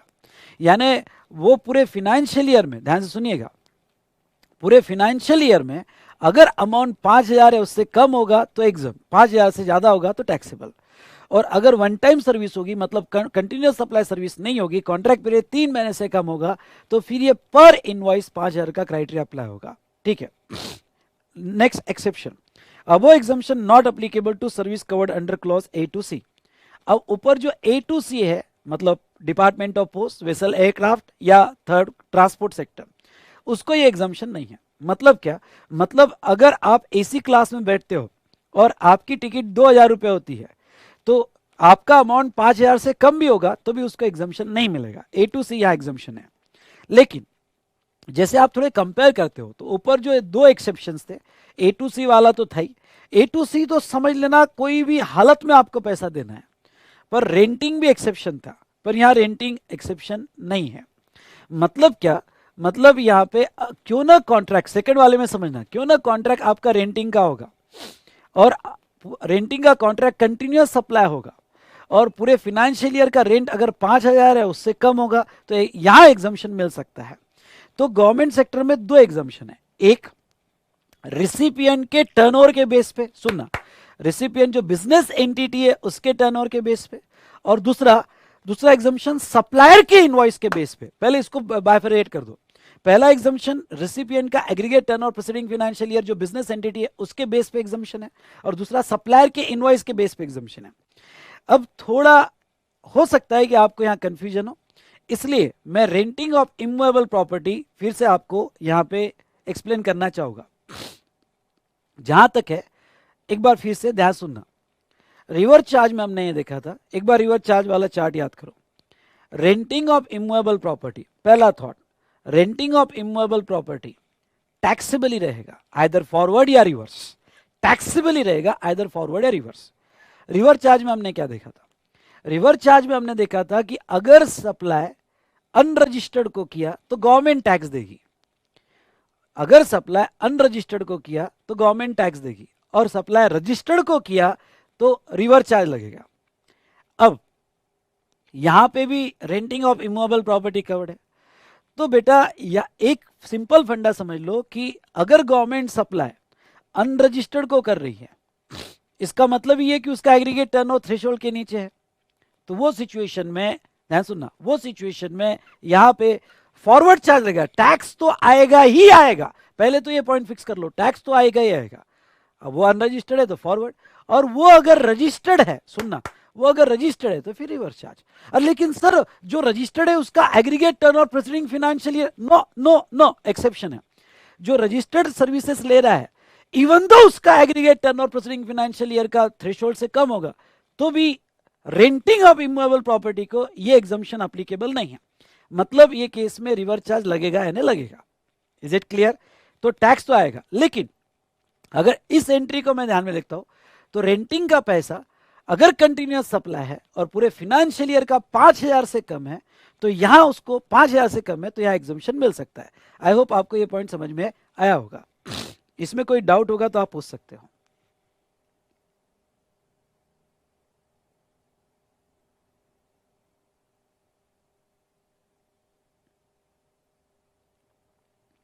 ठीक है, ये आपके लिए होमवर्क है वर्षा, आप बना के लाओ और कल मुझे शेयर करो टेलीग्राम लिंक में। ठीक है, टेलीग्राम लिंक में मेरा भी आईडी है ग्रुप में, तो आप शेयर करो, मैं आपका हेल्प करूंगा।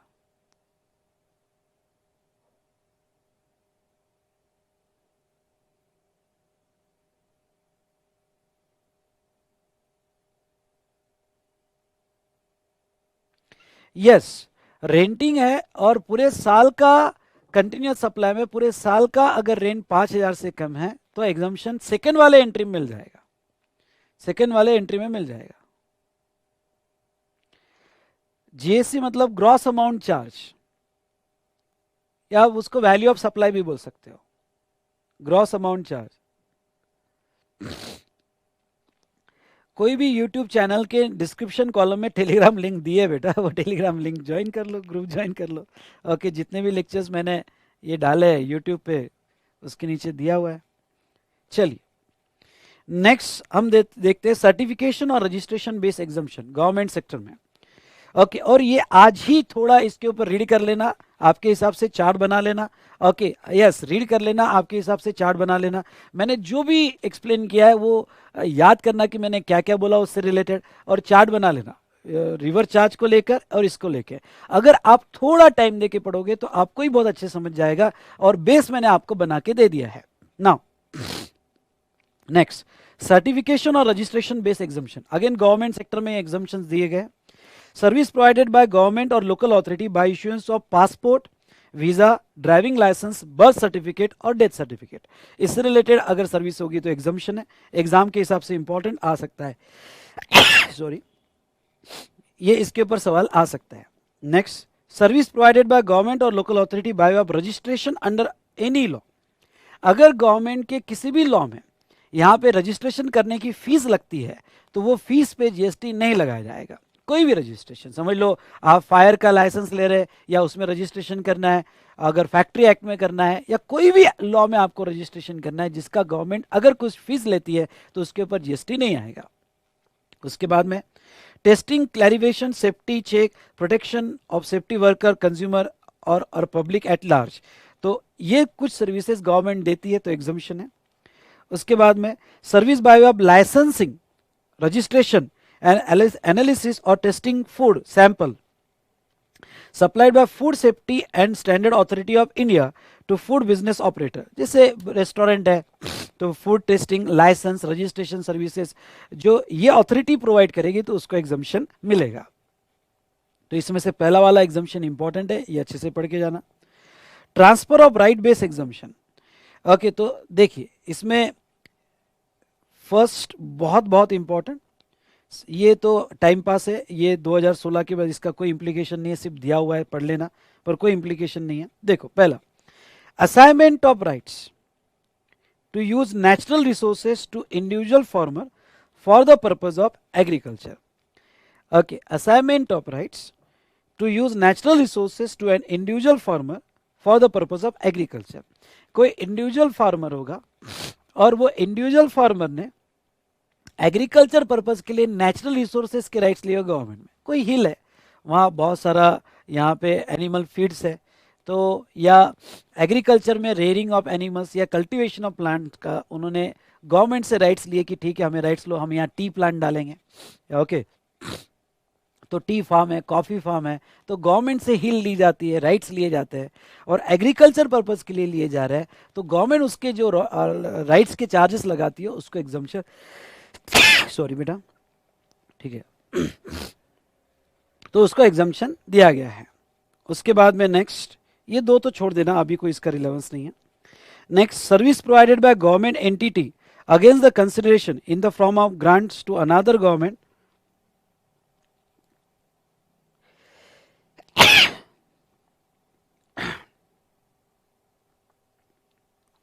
हाँ in the form of grant to another government or local authority received from government or local authority। मतलब यहाँ पे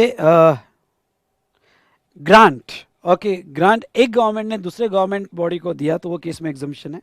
और नेक्स्ट बेटा, service by of old age home, हाँ ये इंपॉर्टेंट है, old age home run by government entity और entity registered under section 12AA of income tax act to his resident age 60 years or more, consideration up to 25,000 per month per member, consideration includes boarding lodging and maintenance charges।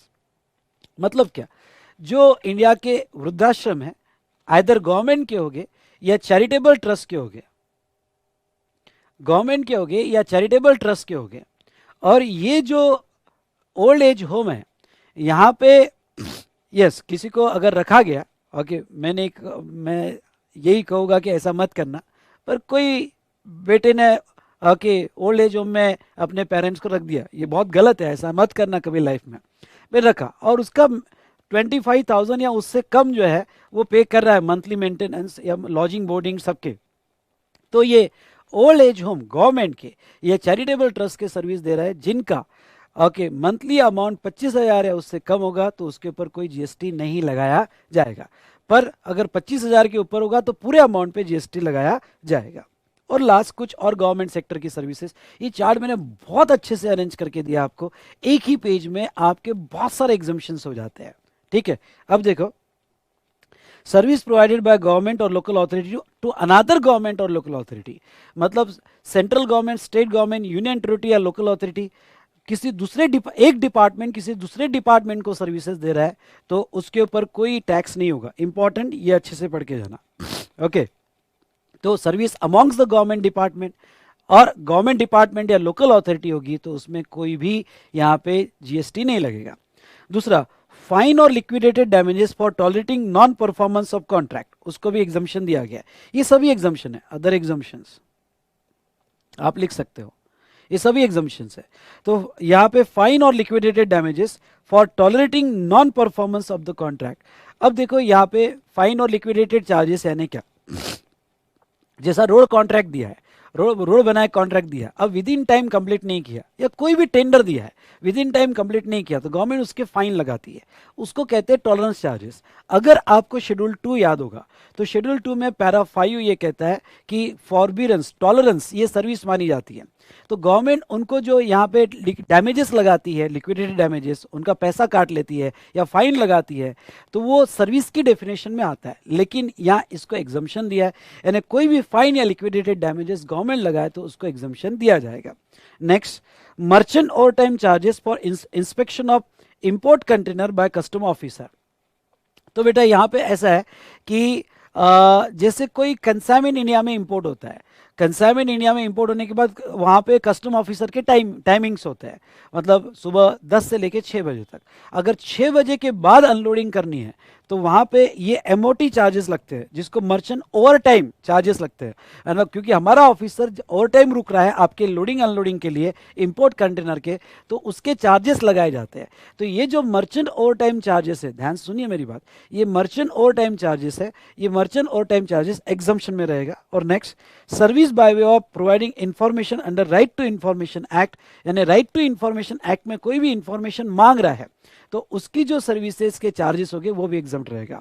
तो इस तरह से government जो services provide करेगी, services provided by government local authority, ये सारे एग्जामिशंस मैंने यहां पे कवर की है। इसमें कोई डाउट होगा तो जरूर बताइए। कोई डाउट है बेटा? जो मेन एग्जामिशंस है हम वो बहुत अच्छे से ले रहे हैं, ध्यान सुनना। और जो एग्जामिशंस सेकेंडरी है तो मैं आपको बस समझा के आगे बढ़ रहा हूं, स्पीड नहीं है। मैंने कुछ एग्जामिशंस बहुत अच्छे से लिए सॉरी यार, ठीक है। कोई डाउट बेटा?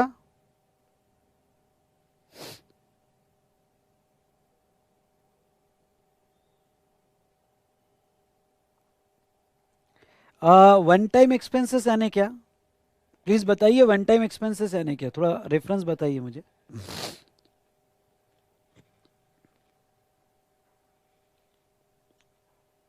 चलो,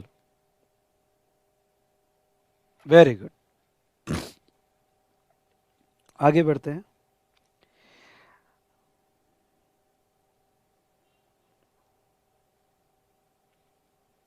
ये दो एग्जाम्पशंस तो ठीक है, ये तो रॉयल्टी वगैरह के आप पढ़ लेना, कोई इंपॉर्टेंट नहीं है। मैं इस पे आता हूं, सर्विसेज प्रोवाइडेड टू गवर्नमेंट। अगर गवर्नमेंट को सर्विसेज, अभी अभी ऊपर जो हमने एग्जाम्पशंस देखे वो exemption services provided by government है, ध्यान सुनना। सर्विसेज प्रोवाइडेड बाय गवर्नमेंट अलग अलग, पहले मेन ले लिया, फिर उसके बाद में अलग अलग सेपरेट एग्जाम्पशन मैंने यहाँ पे कवर किए। Now services provided to government, यहाँ तो देखो, service provided by fair price shop under public distribution system against the commission और मार्जिन। फेयर प्राइस शॉप मतलब वो राशन वाली शॉप्स होती है ना, उन्हें फेयर प्राइस शॉप कहते हैं। आप लिखो, वो राशन वाली शॉप होती है, अभी भी विलेज में होती है। तो वो जो है, जो भी गुड्स यहाँ पे डिस्ट्रीब्यूट करती है, सस्ते में डिस्ट्रीब्यूट करती है, पर गवर्नमेंट से उनको उनके कमीशन मिलते हैं डिस्ट्रीब्यूशन का, तो वो एक्चुअली सर्विस गवर्नमेंट को देती है और गवर्नमेंट से पैसा लेती है। तो वो सर्विस जो वो गवर्नमेंट को दे रही है उस पर एग्जम्पशन मिलेगा, यहाँ पे ये दिया है। Next, service provided under any insurance scheme for which total premium is paid by government. मतलब क्या कि अगर कोई भी इंश्योरेंस कंपनी ने, सुनना ध्यान से, कोई भी इंश्योरेंस कंपनी ने सर्विसेज गवर्नमेंट को दिया, सर्विसेज कोई भी इंश्योरेंस कंपनी ने गवर्नमेंट को दिया और उसका पूरा इंश्योरेंस का पैसा गवर्नमेंट पे कर रही है, तो वो सिचुएशन में एग्जम्पशन में रहेगा। नेक्स्ट, कोई ट्रेनिंग प्रोग्राम है और ये ट्रेनिंग प्रोग्राम की सर्विसेज, ध्यान सुनो, ये गवर्नमेंट को दी, जिसका पूरा एक्सपेंडिचर गवर्नमेंट कर रही है, तो एग्जम्पशन है। जीएसटीएन पोर्टल एक प्राइवेट कंपनी ने, सॉफ्टवेयर कंपनी ने डेवलप किया है, तो जो जीएसटीएन पोर्टल की सर्विसेज गवर्नमेंट को दी जा रही है वो एग्जम्प्ट है।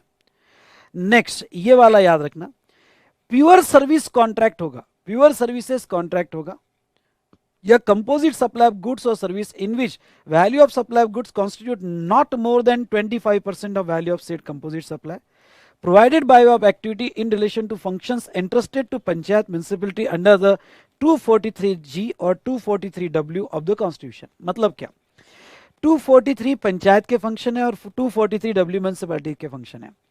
ये जो इनके कार्य है, इसके लिए बहुत सी बार प्राइवेट कॉन्ट्रैक्टर अपॉइंट करते हैं, म्यूनिसिपैलिटी या फिर पंचायत, एज पर हमारा कॉन्स्टिट्यूशन ऑफ इंडिया। तो जो कोई प्राइवेट कॉन्ट्रैक्टर इन्हें प्योर सर्विसेज दे रहा है वो एग्जम्प्ट होगी, प्योर जिसमें गुड्स नहीं होना चाहिए। और दूसरा, अगर गुड्स होगा यानी गुड्स प्लस सर्विस का कॉन्ट्रैक्ट होगा, तो गुड्स का जो शेयर है वो 25% से ज्यादा नहीं होना चाहिए, गुड्स का शेयर वो 25% से ज्यादा नहीं होना। आइदर प्योर सर्विस कॉन्ट्रैक्ट होना चाहिए और वो कॉन्ट्रैक्ट उस फंक्शंस के होने चाहिए जो आर्टिकल 243G और 243W के अंडर आएंगे। एग्जाम में आपको दे दिया जाएगा कि दिस फंक्शंस ऑफ पंचायत और म्यूनिसिपैलिटीज अंडर दिस आर्टिकल। जहां प्योर सर्विस कॉन्ट्रैक्ट होगा तो एग्जम्पशन रहेगा, और अगर गुड्स इन्वॉल्व है आपके कॉन्ट्रैक्ट में तो गुड्स का एलिमेंट 25% से ज्यादा नहीं होना चाहिए, ठीक है। और next, passenger transport service by air where boarding or termination at regional connectivity scheme airport avail the consideration in the form of viability gap funding। तो ठीक है, ये कोई इतना इंपॉर्टेंट नहीं है। तो यहां पे कुछ एग्जम्पशंस हमने देखे। चलो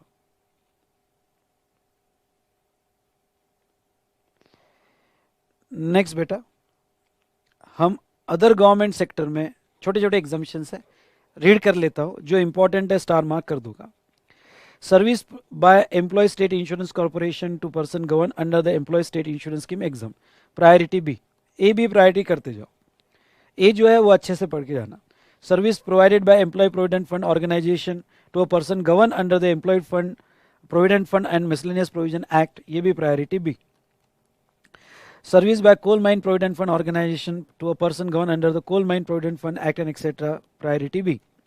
Service by National Pension System Trust to its member against the consideration in the form of administrative fee, ये भी priority B। Service provided by IRDA to insurers under the IRDA Act आ सकता है, ये important है, priority A। Okay, तो IRDAI ने services the to insurer मतलब insurance company को, तो उसको एग्जामिशन दिया गया। सेकेंड वाला भी प्रायोरिटी ए, जो अच्छे से पढ़ के जाना। Service provided by SEBI by way of protecting interest of investor in securities and promote the development of और to regulate the securities market, SEBI की सर्विसेज जो है वो एग्जाम यहाँ पे दी गई है।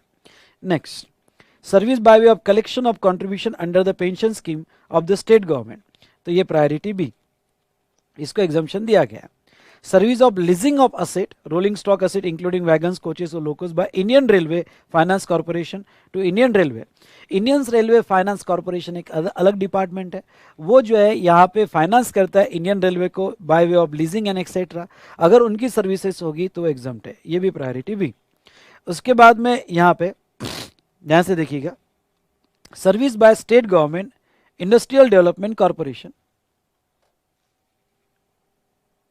हाँ, and upfront amount in respect of service by granting of long-term lease 30 years or more of industrial plot or plots for development of infrastructure for finance businesses provided by state government industrial corporation undertaking, okay, by any other entity having 20% more ownership of central government, state government, union territory to industrial unit or developer of any industrial or financial business area। Okay थोड़ा ये भी priority B में, पर बता देता हूँ, ये जो हमारे MIDC होती है, महाराष्ट्र इंडस्ट्रियल डेवलपमेंट कॉर्पोरेशन, ये जो है ये यहाँ पे ये अगर सर्विस देती है या कोई भी अंडरटेकिंग या एनी एंटिटी जिसका 20% और मोर स्टेक गवर्नमेंट के पास है, ये अगर लॉन्ग टर्म लीज पे इंडस्ट्री को या इंडस्ट्रियल यूनिट को और डेवलपर ऑफ इंडस्ट्रियल यूनिट को लॉन्ग टर्म लीज पे लैंड देती है, तो वो सिचुएशन में उसको एग्जामिशन रहेगा। एक जो हमारे इंडस्ट्रियल MIDC होती है, जैसे आपका स्टेट का जो इंडस्ट्रियल एरिया होता है, जैसे महाराष्ट्र में MIDC कहते हैं, महाराष्ट्र इंडस्ट्रियल डेवलपमेंट कॉर्पोरेशन, ठीक है, ये या कोई भी ऐसी अंडरटेकिंग या एंटिटी जिसमें गवर्नमेंट का स्टेक 20% से ज़्यादा है, वो अगर लॉन्ग टर्म लीज के लिए अगर कोई यहाँ पे लैंड दे रही है और वो इंडस्ट्रियल यूनिट को दे रही है तो उसको एग्जामिशन दिया जाएगा। उसके बाद में हाँ, ये अच्छे से पढ़ के जाना, priority A. Satellite launch service supplied by Indian space research organisation, okay, या अंतरिक्ष कॉर्पोरेशन लिमिटेड और न्यू स्पेस इंडिया लिमिटेड, जो भी सैटेलाइट लॉन्च सर्विसेज है, ओके, ये तीन ऑर्गेनाइजेशन ने सर्विसेज दिया गवर्नमेंट को, तो एग्जामिशन रहेगा। उसके बाद में ट्रांसमिशन और distribution of electricity bye electricity transmission distribution utility, simple word में इलेक्ट्रिसिटी पे यहाँ पे टैक्स नहीं है।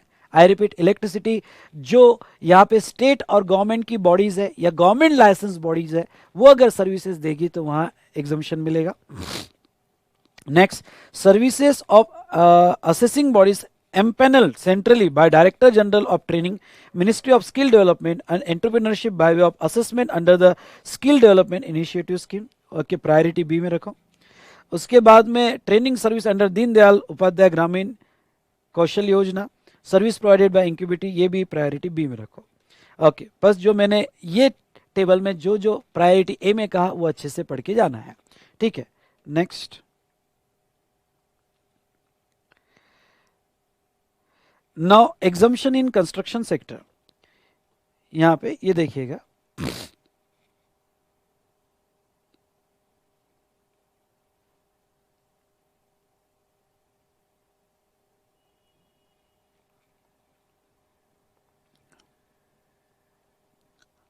हाँ,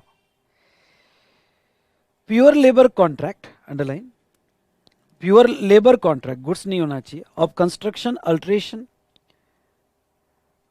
of a civil structure or any other original work pertaining to beneficially led individual house construction or enhancement under the housing for all urban mission प्रधानमंत्री आवास योजना, तो उसको एग्जाम्पशन है। प्रायोरिटी बी, प्रधानमंत्री आवास योजना या हाउसिंग ऑफ अर्बन मिशन, इसके तहत अगर कोई भी कंस्ट्रक्शन किया जा रहा है जो ओरिजिनल वर्क है तो उसको एग्जाम्पशन मिलेगा। ओरिजिनल वर्क यानी क्या, रेगुलर बुक पढ़ लेना।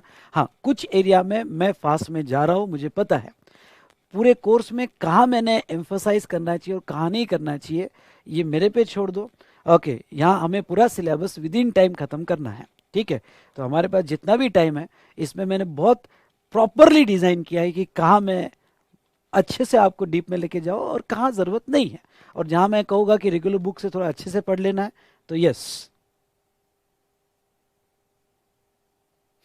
ठीक है, तो वो आपको रेगुलर बुक से अच्छे से पढ़ लेना है।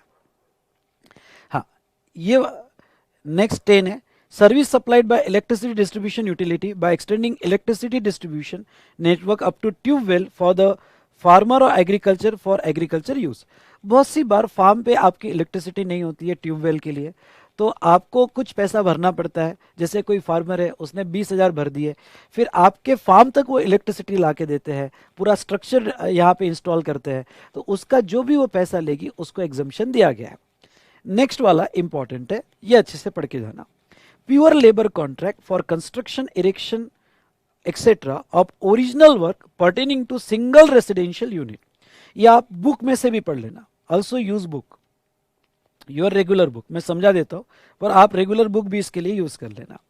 Single residential unit otherwise than as a part of residential complex. अब थोड़ा ये समझ लो यहां पे कि आप अगर अपना घर बांध रहे हो, सुनना ध्यान से, आप अगर अपना घर बांध रहे हो सिंगल रेसिडेंशियल यूनिट आपके प्लॉट पे, और उसके लिए आपने प्योर लेबर कॉन्ट्रैक्ट दिया फॉर कंस्ट्रक्शन इरेक्शन, ओके, यहाँ पे तो वो प्योर लेबर कॉन्ट्रैक्ट जो है कंस्ट्रक्शन इरेक्शन इंस्टॉलेशन का, वो एग्जाम रहेगा, उसमें गुड्स नहीं होना चाहिए, ओनली लेबर कॉन्ट्रैक्ट होने चाहिए आपके घर बांधने के लिए। पर आपका जो घर है वो कोई यहाँ पे कॉम्प्लेक्स का पार्ट नहीं होना चाहिए।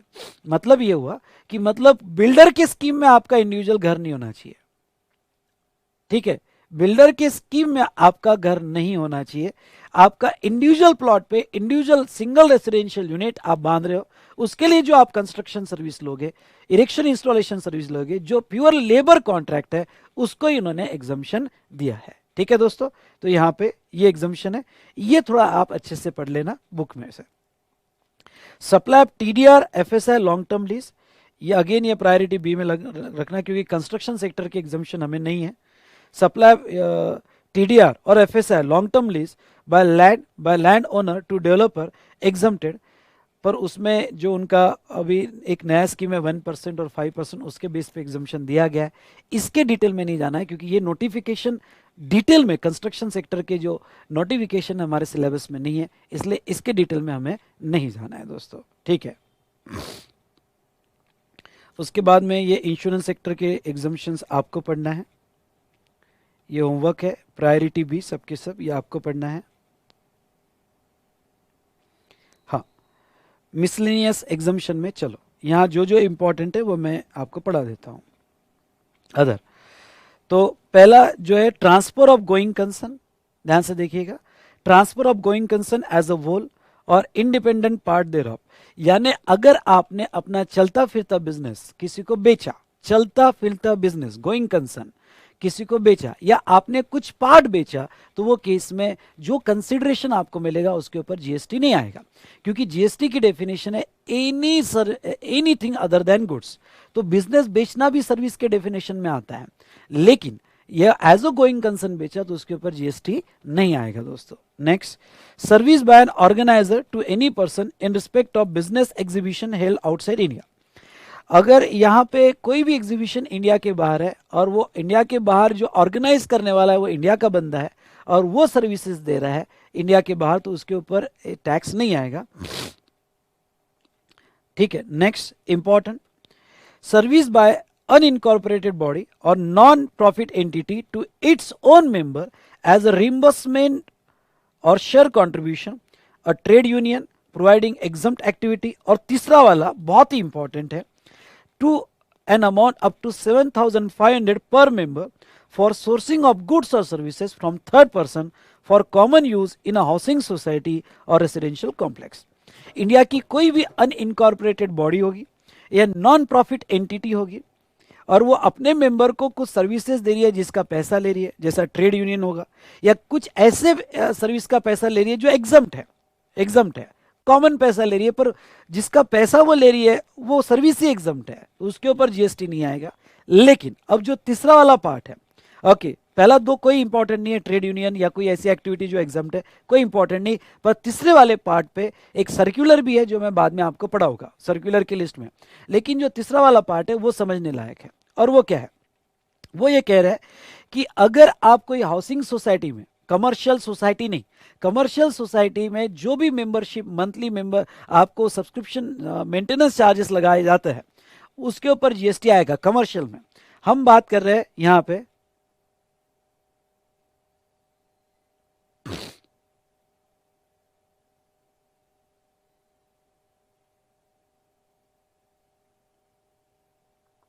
ठीक है।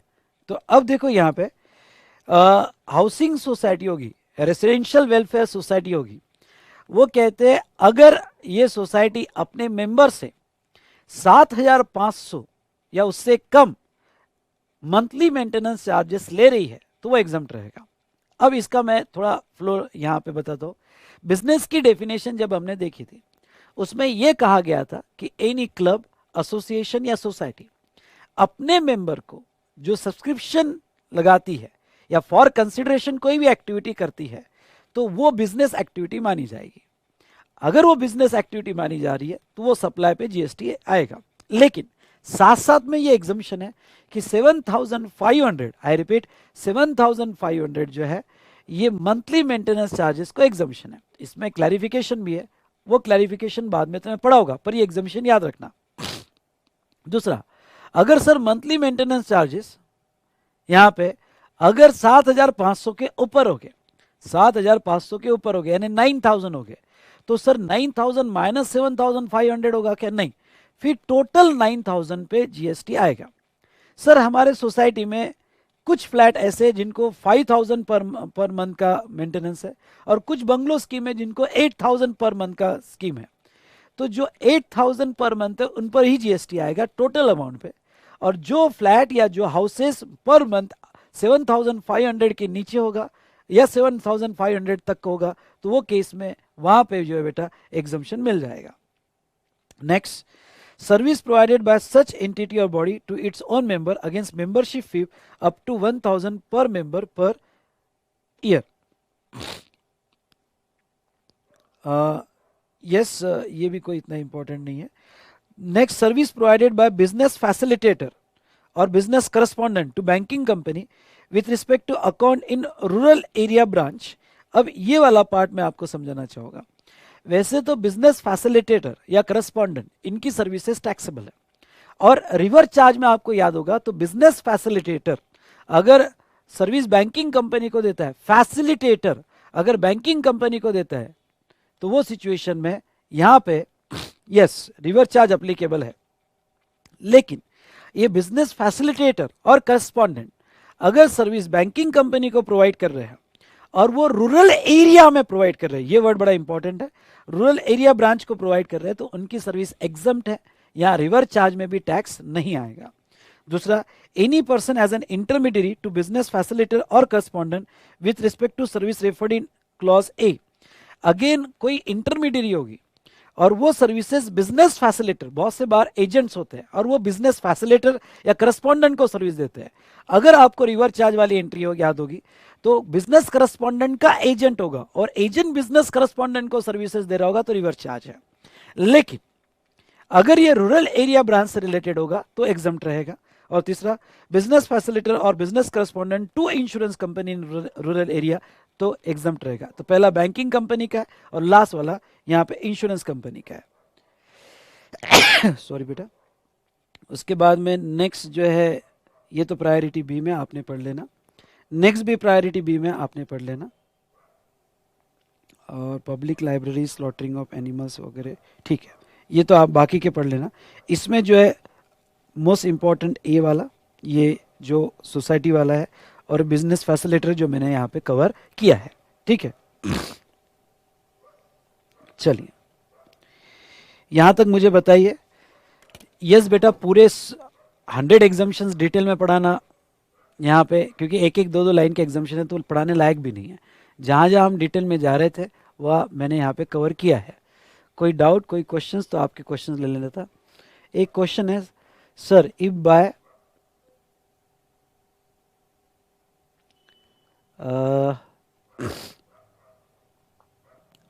एक क्वेश्चन ये है कि sir if by Delhi government land is given on lease to hospital whether it is taxable. Yes, it is taxable. Problem क्या है उसमें? हाँ, लॉन्ग टर्म लीज होगी तो भी टैक्सेबल है बेटा, उसमें एग्जम्पशन नहीं आएगा।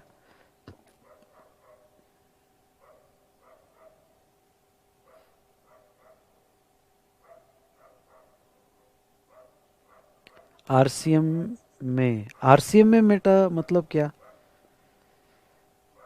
सर आपको मेरी क्वेरी मिल रही है? क्वेरीज तो मेरे को सबकी मिल रही है।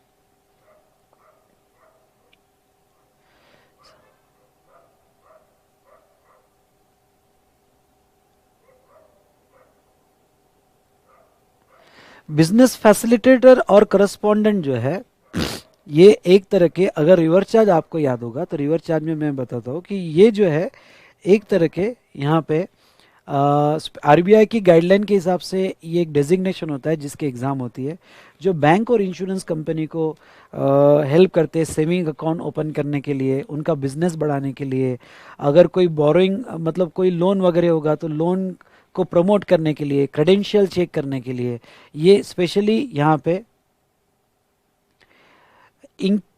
पे ये फैसिलिटेटर और करस्पॉन्डेंट होते हैं, जिसका सर्विसेज मैंने रिवर्स चार्ज पढ़ोगे तो आपको मिल जाएगा। Old age, yes, private sector देगा तो टैक्सेबल हो जाएगा बेटा।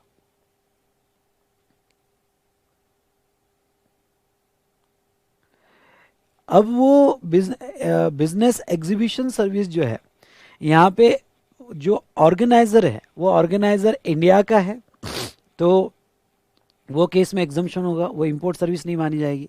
अगर ऑर्गेनाइजर बाहर का है तो वो सिचुएशन में यस उसको भी एग्जम्पशन मिलेगा, एज ए इंपोर्ट सर्विस क्यों ना, एग्जम्पशन मिलेगा। इंक्यूबेटर्स मतलब ये रिसर्च जोन होते हैं, तो रिसर्च जोन इंक्यूबेटर्स होते हैं, उनको एग्जम्पशंस दिया है। ठीक है, चलो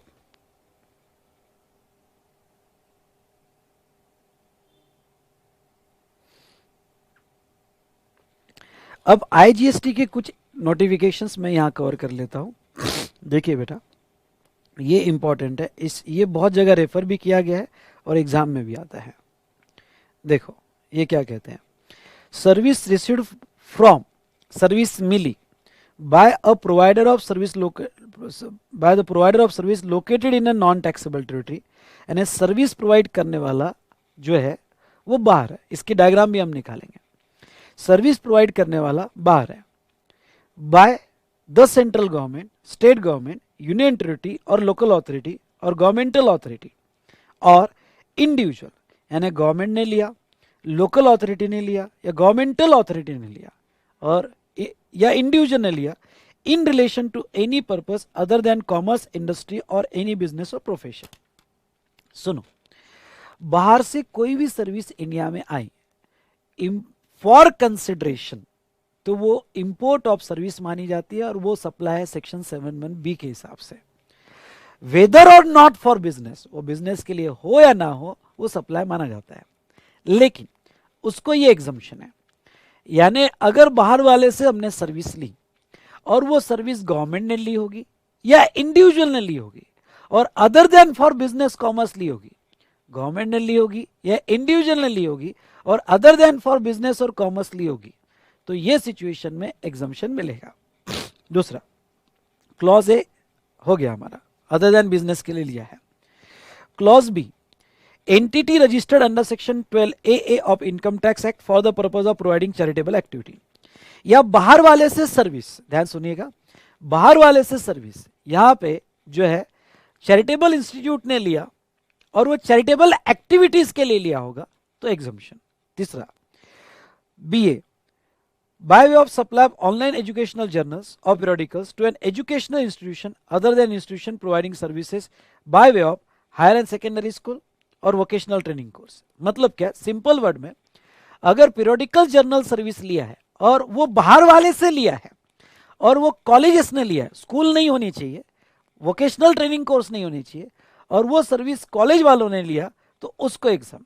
और सी, a person located in a non taxable territory, person located in a non taxable territory, तो उसको एग्जाम। यानी बाहर वाले से जब सर्विसेज ली जाती है तो 4 सर्विसेज एग्जाम्प्ट है। पहला, गवर्नमेंट लेता है, इंडिविजुअल लेता है, अदर देन फॉर बिजनेस, यानी बिजनेस के लिए वो यूज नहीं कर रहा है तो वो एग्जाम्प्ट ही होगी, even though consideration is involve, even though it is a supply पर एग्जाम्प्ट। दूसरा, चैरिटेबल ट्रस्ट ने लिया बाहर वाले से, किसी भी बाहर वाले से सर्विस लिया for charitable activity, exam, service लिया, एग्जाम।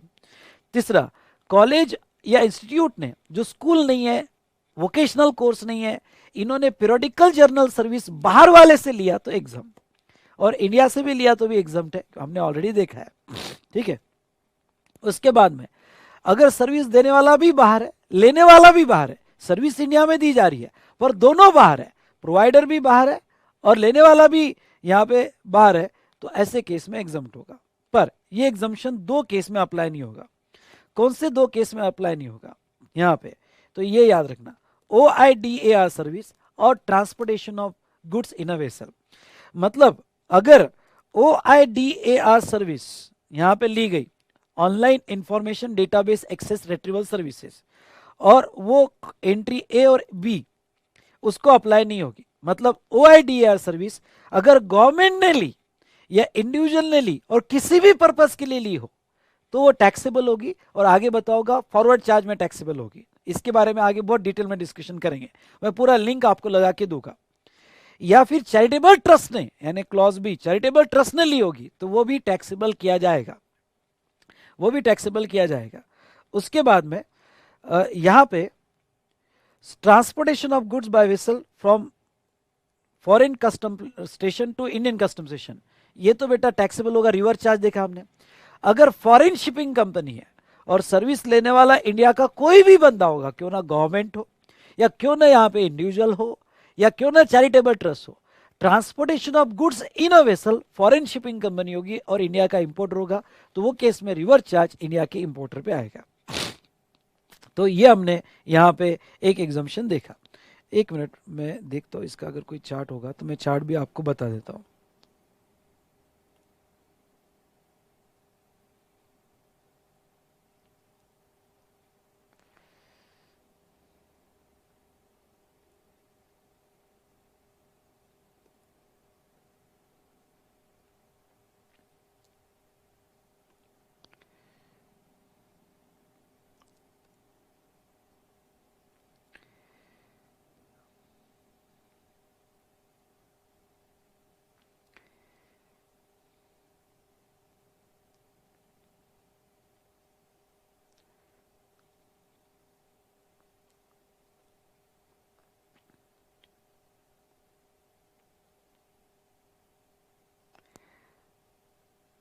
अच्छा, मेरे पास चार्ट नहीं है उसका, ठीक है। चलो बना लेते 2 मिनट में।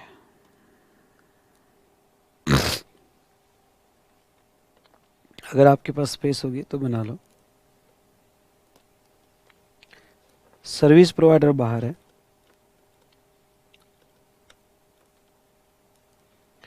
और सर्विस इंडिया में ली गई, सर्विस रिसिपिएंट इंडिया में है और सर्विस रिसिपिएंट थर्ड कंट्री में है। पर ये जो सर्विस है प्लेस ऑफ सप्लाई इंडिया में है, लेकिन दोनों बाहर है। अगर दोनों बाहर है तो ये एग्जम्प्ट है, सप्लायर भी बाहर है और रिसिपिएंट भी बाहर है, इवन दो सर्विस इंडिया में होगी पर एग्जम्प्ट है। दूसरा सर्विस प्रोवाइडर और सर्विस रिसिपिएंट और सर्विस इंडिया में इंपोर्ट हुई, इंपोर्ट होती है। तो देखो इसमें अगर सर्विस लेने वाला यहाँ पे गवर्नमेंट, लोकल अथॉरिटी या गवर्नमेंटल अथॉरिटी या इंडिविजुअल है और अदर देन बिजनेस यूज कर रहा है, ठीक है, अदर देन बिजनेस पर्पस है,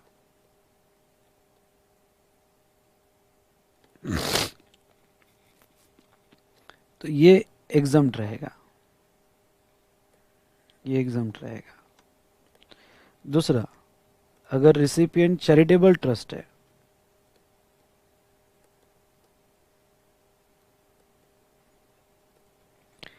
अंडर सेक्शन 12AA और फॉर चैरिटेबल एक्टिविटी है,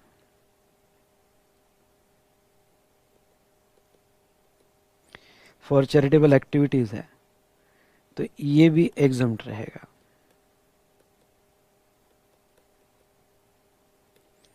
और तीसरा, पेरियोडिकल ऑनलाइन जर्नल्स है,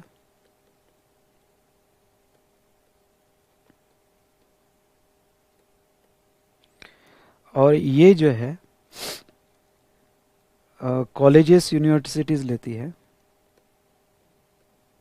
यूनिवर्सिटीज लेती है for qualification recognised by law,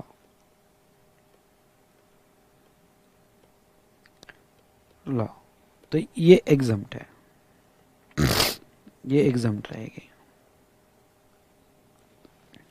ठीक है।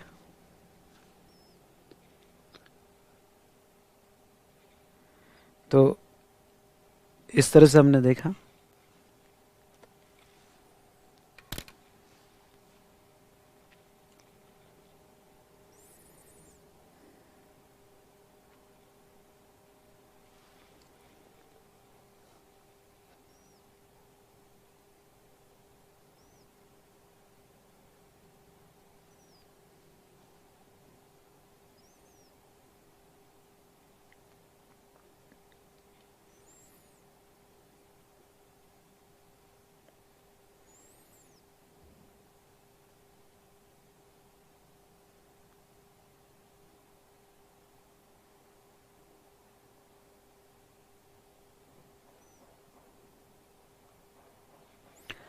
यस बेटा, done.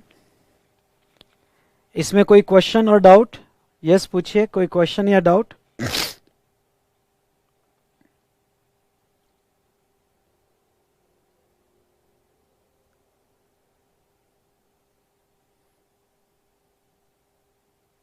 Yes, business purpose clause applicable to both. Other than business purpose clause applicable to government as well as individual. दोनों को applicable है।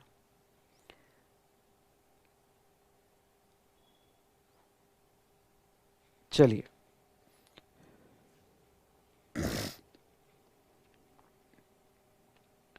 उसके बाद में service supplied by own establishment outside India provided place of supply is outside India. हाँ, ये एक exemption important है। Service supplied to any own establishment outside India provided that place of supply is outside India. जैसे मैंने example लिया था, आपकी establishment अगर इंडिया के बाहर है तो वो डीम्ड डिस्टिंक्ट पर्सन कहा जाता है। और अगर आप अगर आप जो है यहाँ पे अपने ओन ही एस्टेब्लिशमेंट में सर्विस प्रोवाइड करते हो तो वो सिचुएशन में अभी फिलहाल एग्जम्पशन है, अगर उसका प्लेस ऑफ सप्लाई इंडिया के बाहर होगा। इवन दो वो डीडीपी है, पर आप अगर इंडिया से बाहर सर्विस, वहां से यहाँ नहीं, आप अगर इंडिया से बाहर सर्विस प्रोवाइड करते हो तो वो सिचुएशन में यहाँ पे उसको एग्जम्पशन मिलेगा। यस बेटा मनोज, टेलीग्राम लिंक में मैंने व्हाट्सअप नंबर दिया है, वहाँ पे आप कल कॉल कीजिए और आपका प्रॉब्लम सॉल्व कीजिए। मैं यहाँ से अभी कुछ भी नहीं कर पाऊंगा। मैंने टेलीग्राम अगर आपने ज्वाइन किया होगा तो उसमें मैंने टीम का व्हाट्सअप नंबर दिया है। उसके बाद में next, import of services by UN और specified international organisation for official use, ठीक है। उसके बाद में इंपोर्ट ऑफ सर्विस, हाँ इंपोर्ट ऑफ सर्विस अगर यूनाइटेड नेशन की होगी तो एग्जाम्प्ट है। Import of service by foreign diplomatic mission और consular post of India, diplomatic agents और career councillor officer posted there in, वो भी एग्जाम्प्ट रहेगा अगर सर्विस इंपोर्ट होती है। Next, service provided bye intermediary when both LOS and LOR of goods outside the taxable territory, ये बहुत important है। अगर इंडिया की कोई इंटरमीडियरी सर्विस दे रही है जहां लोकेशन ऑफ सप्लायर और रिसिपिएंट दोनों इंडिया के बाहर है, स्पेशली एजेंट्स, बहुत सारे इंडिया के ऐसे एजेंट्स हैं जो सर्विसेज देते हैं जहां सप्लायर भी बाहर है और रिसिपिएंट भी बाहर है ऑफ गुड्स, यानी गुड्स का सप्लायर बाहर है, रिसिपिएंट भी बाहर है, पर एजेंट इंडिया का है, क्योंकि दोनों पार्टी को मिला के दे रहा है तो वो उस एजेंट को एग्जम्पशन दे दिया जाएगा, ठीक है। उसके बाद में service received by RBI from outside India in relation to management of foreign diplomatic exchange reserve, देखो यहाँ पे आरबीआई जो भी सर्विस प्रोवाइड करेगी, service provided by RBI all services exempted, but service provided to RBI exam नहीं है, service provided to RBI exam नहीं है, पर एक सर्विस अगर आरबीआई को प्रोवाइड की तो एग्जाम्प्ट है, और वो कौन सी, management of foreign exchange reserve, ये सर्विस अगर आरबीआई को प्रोवाइड की तो एग्जाम्प्ट है। और उसके बाद में service provided by tour operator to foreign tourist in relation to tour conducted wholly outside India, India का कोई भी टूर ऑपरेटर होगा जो बाहर टूर कंडक्ट कर रहा है और फॉरेन टूरिस्ट के लिए कंडक्ट कर रहा है, ठीक है ऑपरेटर इंडिया का, पर टूरिस्ट भी बाहर का है और टूर भी बाहर है, तो जो भी उसको पैसा मिलेगा वो एग्जम्पशन में रहेगा, ठीक है। उसके बाद में यस बेटा, कुछ और स्पेशल इकोनॉमिक जोन के लिए एग्जम्पशन, गुड्स और service both imported by unit और डेवलपर ऑफ एसईजेड, तो वो एसीडी 37 से एग्जम्प्ट रहेगा। ओके, गुड्स अगर इंपोर्ट होगा तो उसके ऊपर कस्टम ड्यूटी नहीं लगेगी अगर एसईजेड ने इंपोर्ट किया होगा। उसके बाद में सर्विस इंपोर्टेड बाय यूनिट और developer of SEZ for authorise operation, okay, under section 5 of IGST act exempt रहेगा। तो देखो, पहला एग्जम्पशन एसीडी 37 का है अंडर कस्टम्स एक्ट, पहला एग्जम्पशन एसीडी 37 का है अंडर कस्टम्स एक्ट, अगर वो एसईजेड यूनिट या डेवलपर इंपोर्ट करता है। और दूसरा एग्जम्पशन ओनली सर्विसेज के लिए है, और जहां एसीडी 37 नहीं लगता है और आईजीएसटी लगता है तो वो केस में आईजीएसटी से भी एग्जम्पशन मिलेगा। तो बॉस देखो, एसीडी 37 गुड्स पर लगता है या गुड्स के साथ जो सर्विसेज आती है उस पे जो कस्टम्स वैल्यूएशन का पार्ट बनता है। जैसे आप कोई गुड्स इंपोर्ट कर रहे हो, सुनो, कोई गुड्स आप यहाँ पे कोई गुड्स है और गुड्स इंपोर्ट कर रहे हो, साथ साथ में उसका रॉयल्टी भी पे कर रहे हो, तो रॉयल्टी गुड्स के वैल्यू में ऐड होता है कस्टम में, इसलिए गुड्स प्लस सर्विस जिसके ऊपर एसीडी 37 लगने वाला है, एसीडी 37 लगने वाला है, और वो एसईजेड यूनिट ने या डेवलपर ने लाया होगा तो एग्जम्पशन मिलेगा। और अगर SEZ units only services import करती है तो उसको भी एग्जम्पशन मिलेगा। उसके बाद में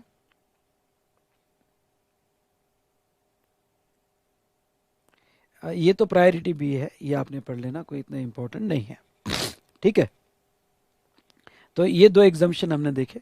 तो इस तरह से बेटा हमने यहाँ पे एग्जम्पशन टॉपिक एंड किया है। कुछ एग्जम्पशंस आपको बहुत अच्छे से पढ़ने हैं जो स्टार्टिंग में मैंने ले लिए थे, health care sector, legal sector, agriculture sector, transport sector, educational sector, government sector, और कुछ एग्जम्पशंस मैंने यहाँ पे समराइज करके उसमें से जो जो इम्पोर्टेंट है वो आपको अच्छे से पढ़ा दिए। यस बेटा, इस तरह से साथ साथ में ओके आपको यहाँ पे एग्जाम्पशन चैप्टर का क्वेश्चन आने में टाइम लगेगा, पर जब जैसे ही मैं क्वेश्चन रिकॉर्ड करके डाल दूंगा वो भी पढ़ लेना है, तो आपका ये चैप्टर बहुत अच्छे से हो जाएगा। ठीक है, आपके कोई डाउट हो गए तो जरूर बताइए।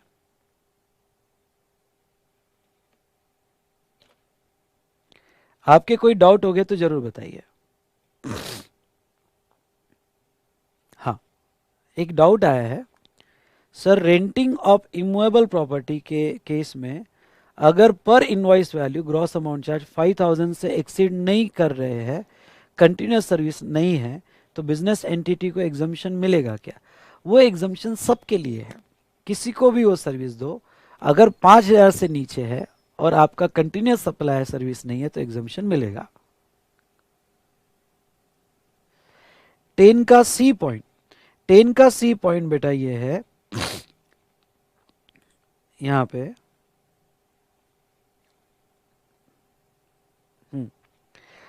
अगर सर्विस प्रोवाइड करने वाला भी बाहर है और सर्विस लेने वाला भी बाहर है, तो वो सिचुएशन में यहाँ पे क्यों ना सर्विस इंडिया में दी गई हो, एग्जम्पशन मिलेगा। एग्जाम्पल के तौर पे आर्किटेक्ट जो है आपका यूएस का है और रिसिपिएंट जो है जापान, जापान की कोई कंपनी इंडिया में होटल बना रही है और सर्विस का रिसिपिएंट जापान में है पर होटल इंडिया में है। If hotel located in India तो प्लेस ऑफ सप्लाई तो इंडिया में हो गया, लेकिन सप्लायर और रिसिपिएंट दोनों बाहर है, तो ये इंटरनेशनल ट्रीटी है, क्यों ना प्लेस ऑफ सप्लाई इंडिया में हो, उसके ऊपर टैक्स नहीं लगेगा।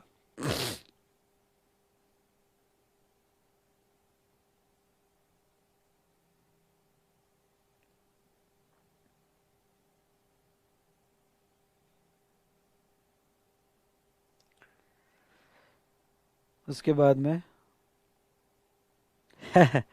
आरबीआई कोई भी सर्विसेज प्रोवाइड करता है एग्जम्प्ट है, पर जो सर्विसेज आरबीआई को प्रोवाइड हो रही है वो एग्जाम नहीं है। पर उसमें अगर फॉरेन एक्सचेंज की सर्विस बाहर से आरबीआई को प्रोवाइड की जा रही है तो उसको एग्जाम्पशन है, बाकी कोई भी सर्विस आरबीआई को दो उसके ऊपर जीएसटी आता है।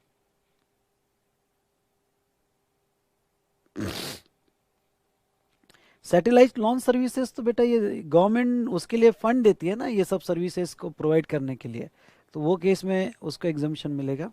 तो चलिए, यहाँ हमारा एग्जाम्पशन चैप्टर एंड होता है। अब इसके बाद के रिवीजन और चैप्टर सॉरी बहुत इंपॉर्टेंट है, time of supply, value of supply और आईटीसी, जो अब हम आगे के सेशन में लेंगे। और आगे के सेशन में बेटा बहुत अच्छे से लेंगे, एक एक चीज बहुत अच्छे से लेंगे, तो आगे का हर सेशन बहुत इंपॉर्टेंट है। ओके, और अब ये हमारे सॉफ्टवेयर में ही रहेगा, जिसमें आपको जो है यहाँ पे सॉफ्टवेयर में लाइव स्ट्रीमिंग कोई रीजन से नहीं हुआ तो उसमें रिकॉर्डेड रहेगा। कोई टेक्निकल इशू आता है तो कल मेरी पूरी टीम अवेलेबल है, टेलीग्राम में मैंने व्हाट्सएप नंबर शेयर किया है जो डायरेक्ट हॉटलाइन नंबर है, आप उनसे कोऑर्डिनेट कर सकते हो। ठीक है,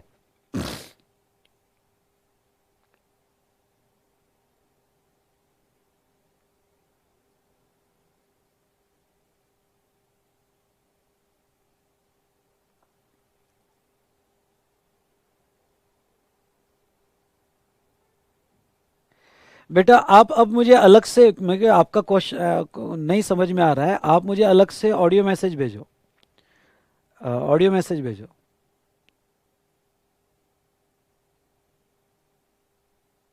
तो कल हम स्टार्ट करेंगे, अब आपको पढ़ के क्या आना है, कल हम स्टार्ट करेंगे टाइम ऑफ सप्लाई और उसके बाद में वैल्यू ऑफ सप्लाई। तो चलिए यहाँ पे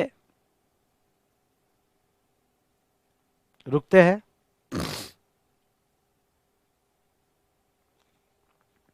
ठीक है, आगे का डिस्कशन हम नेक्स्ट सेशन में कंटिन्यू करेंगे।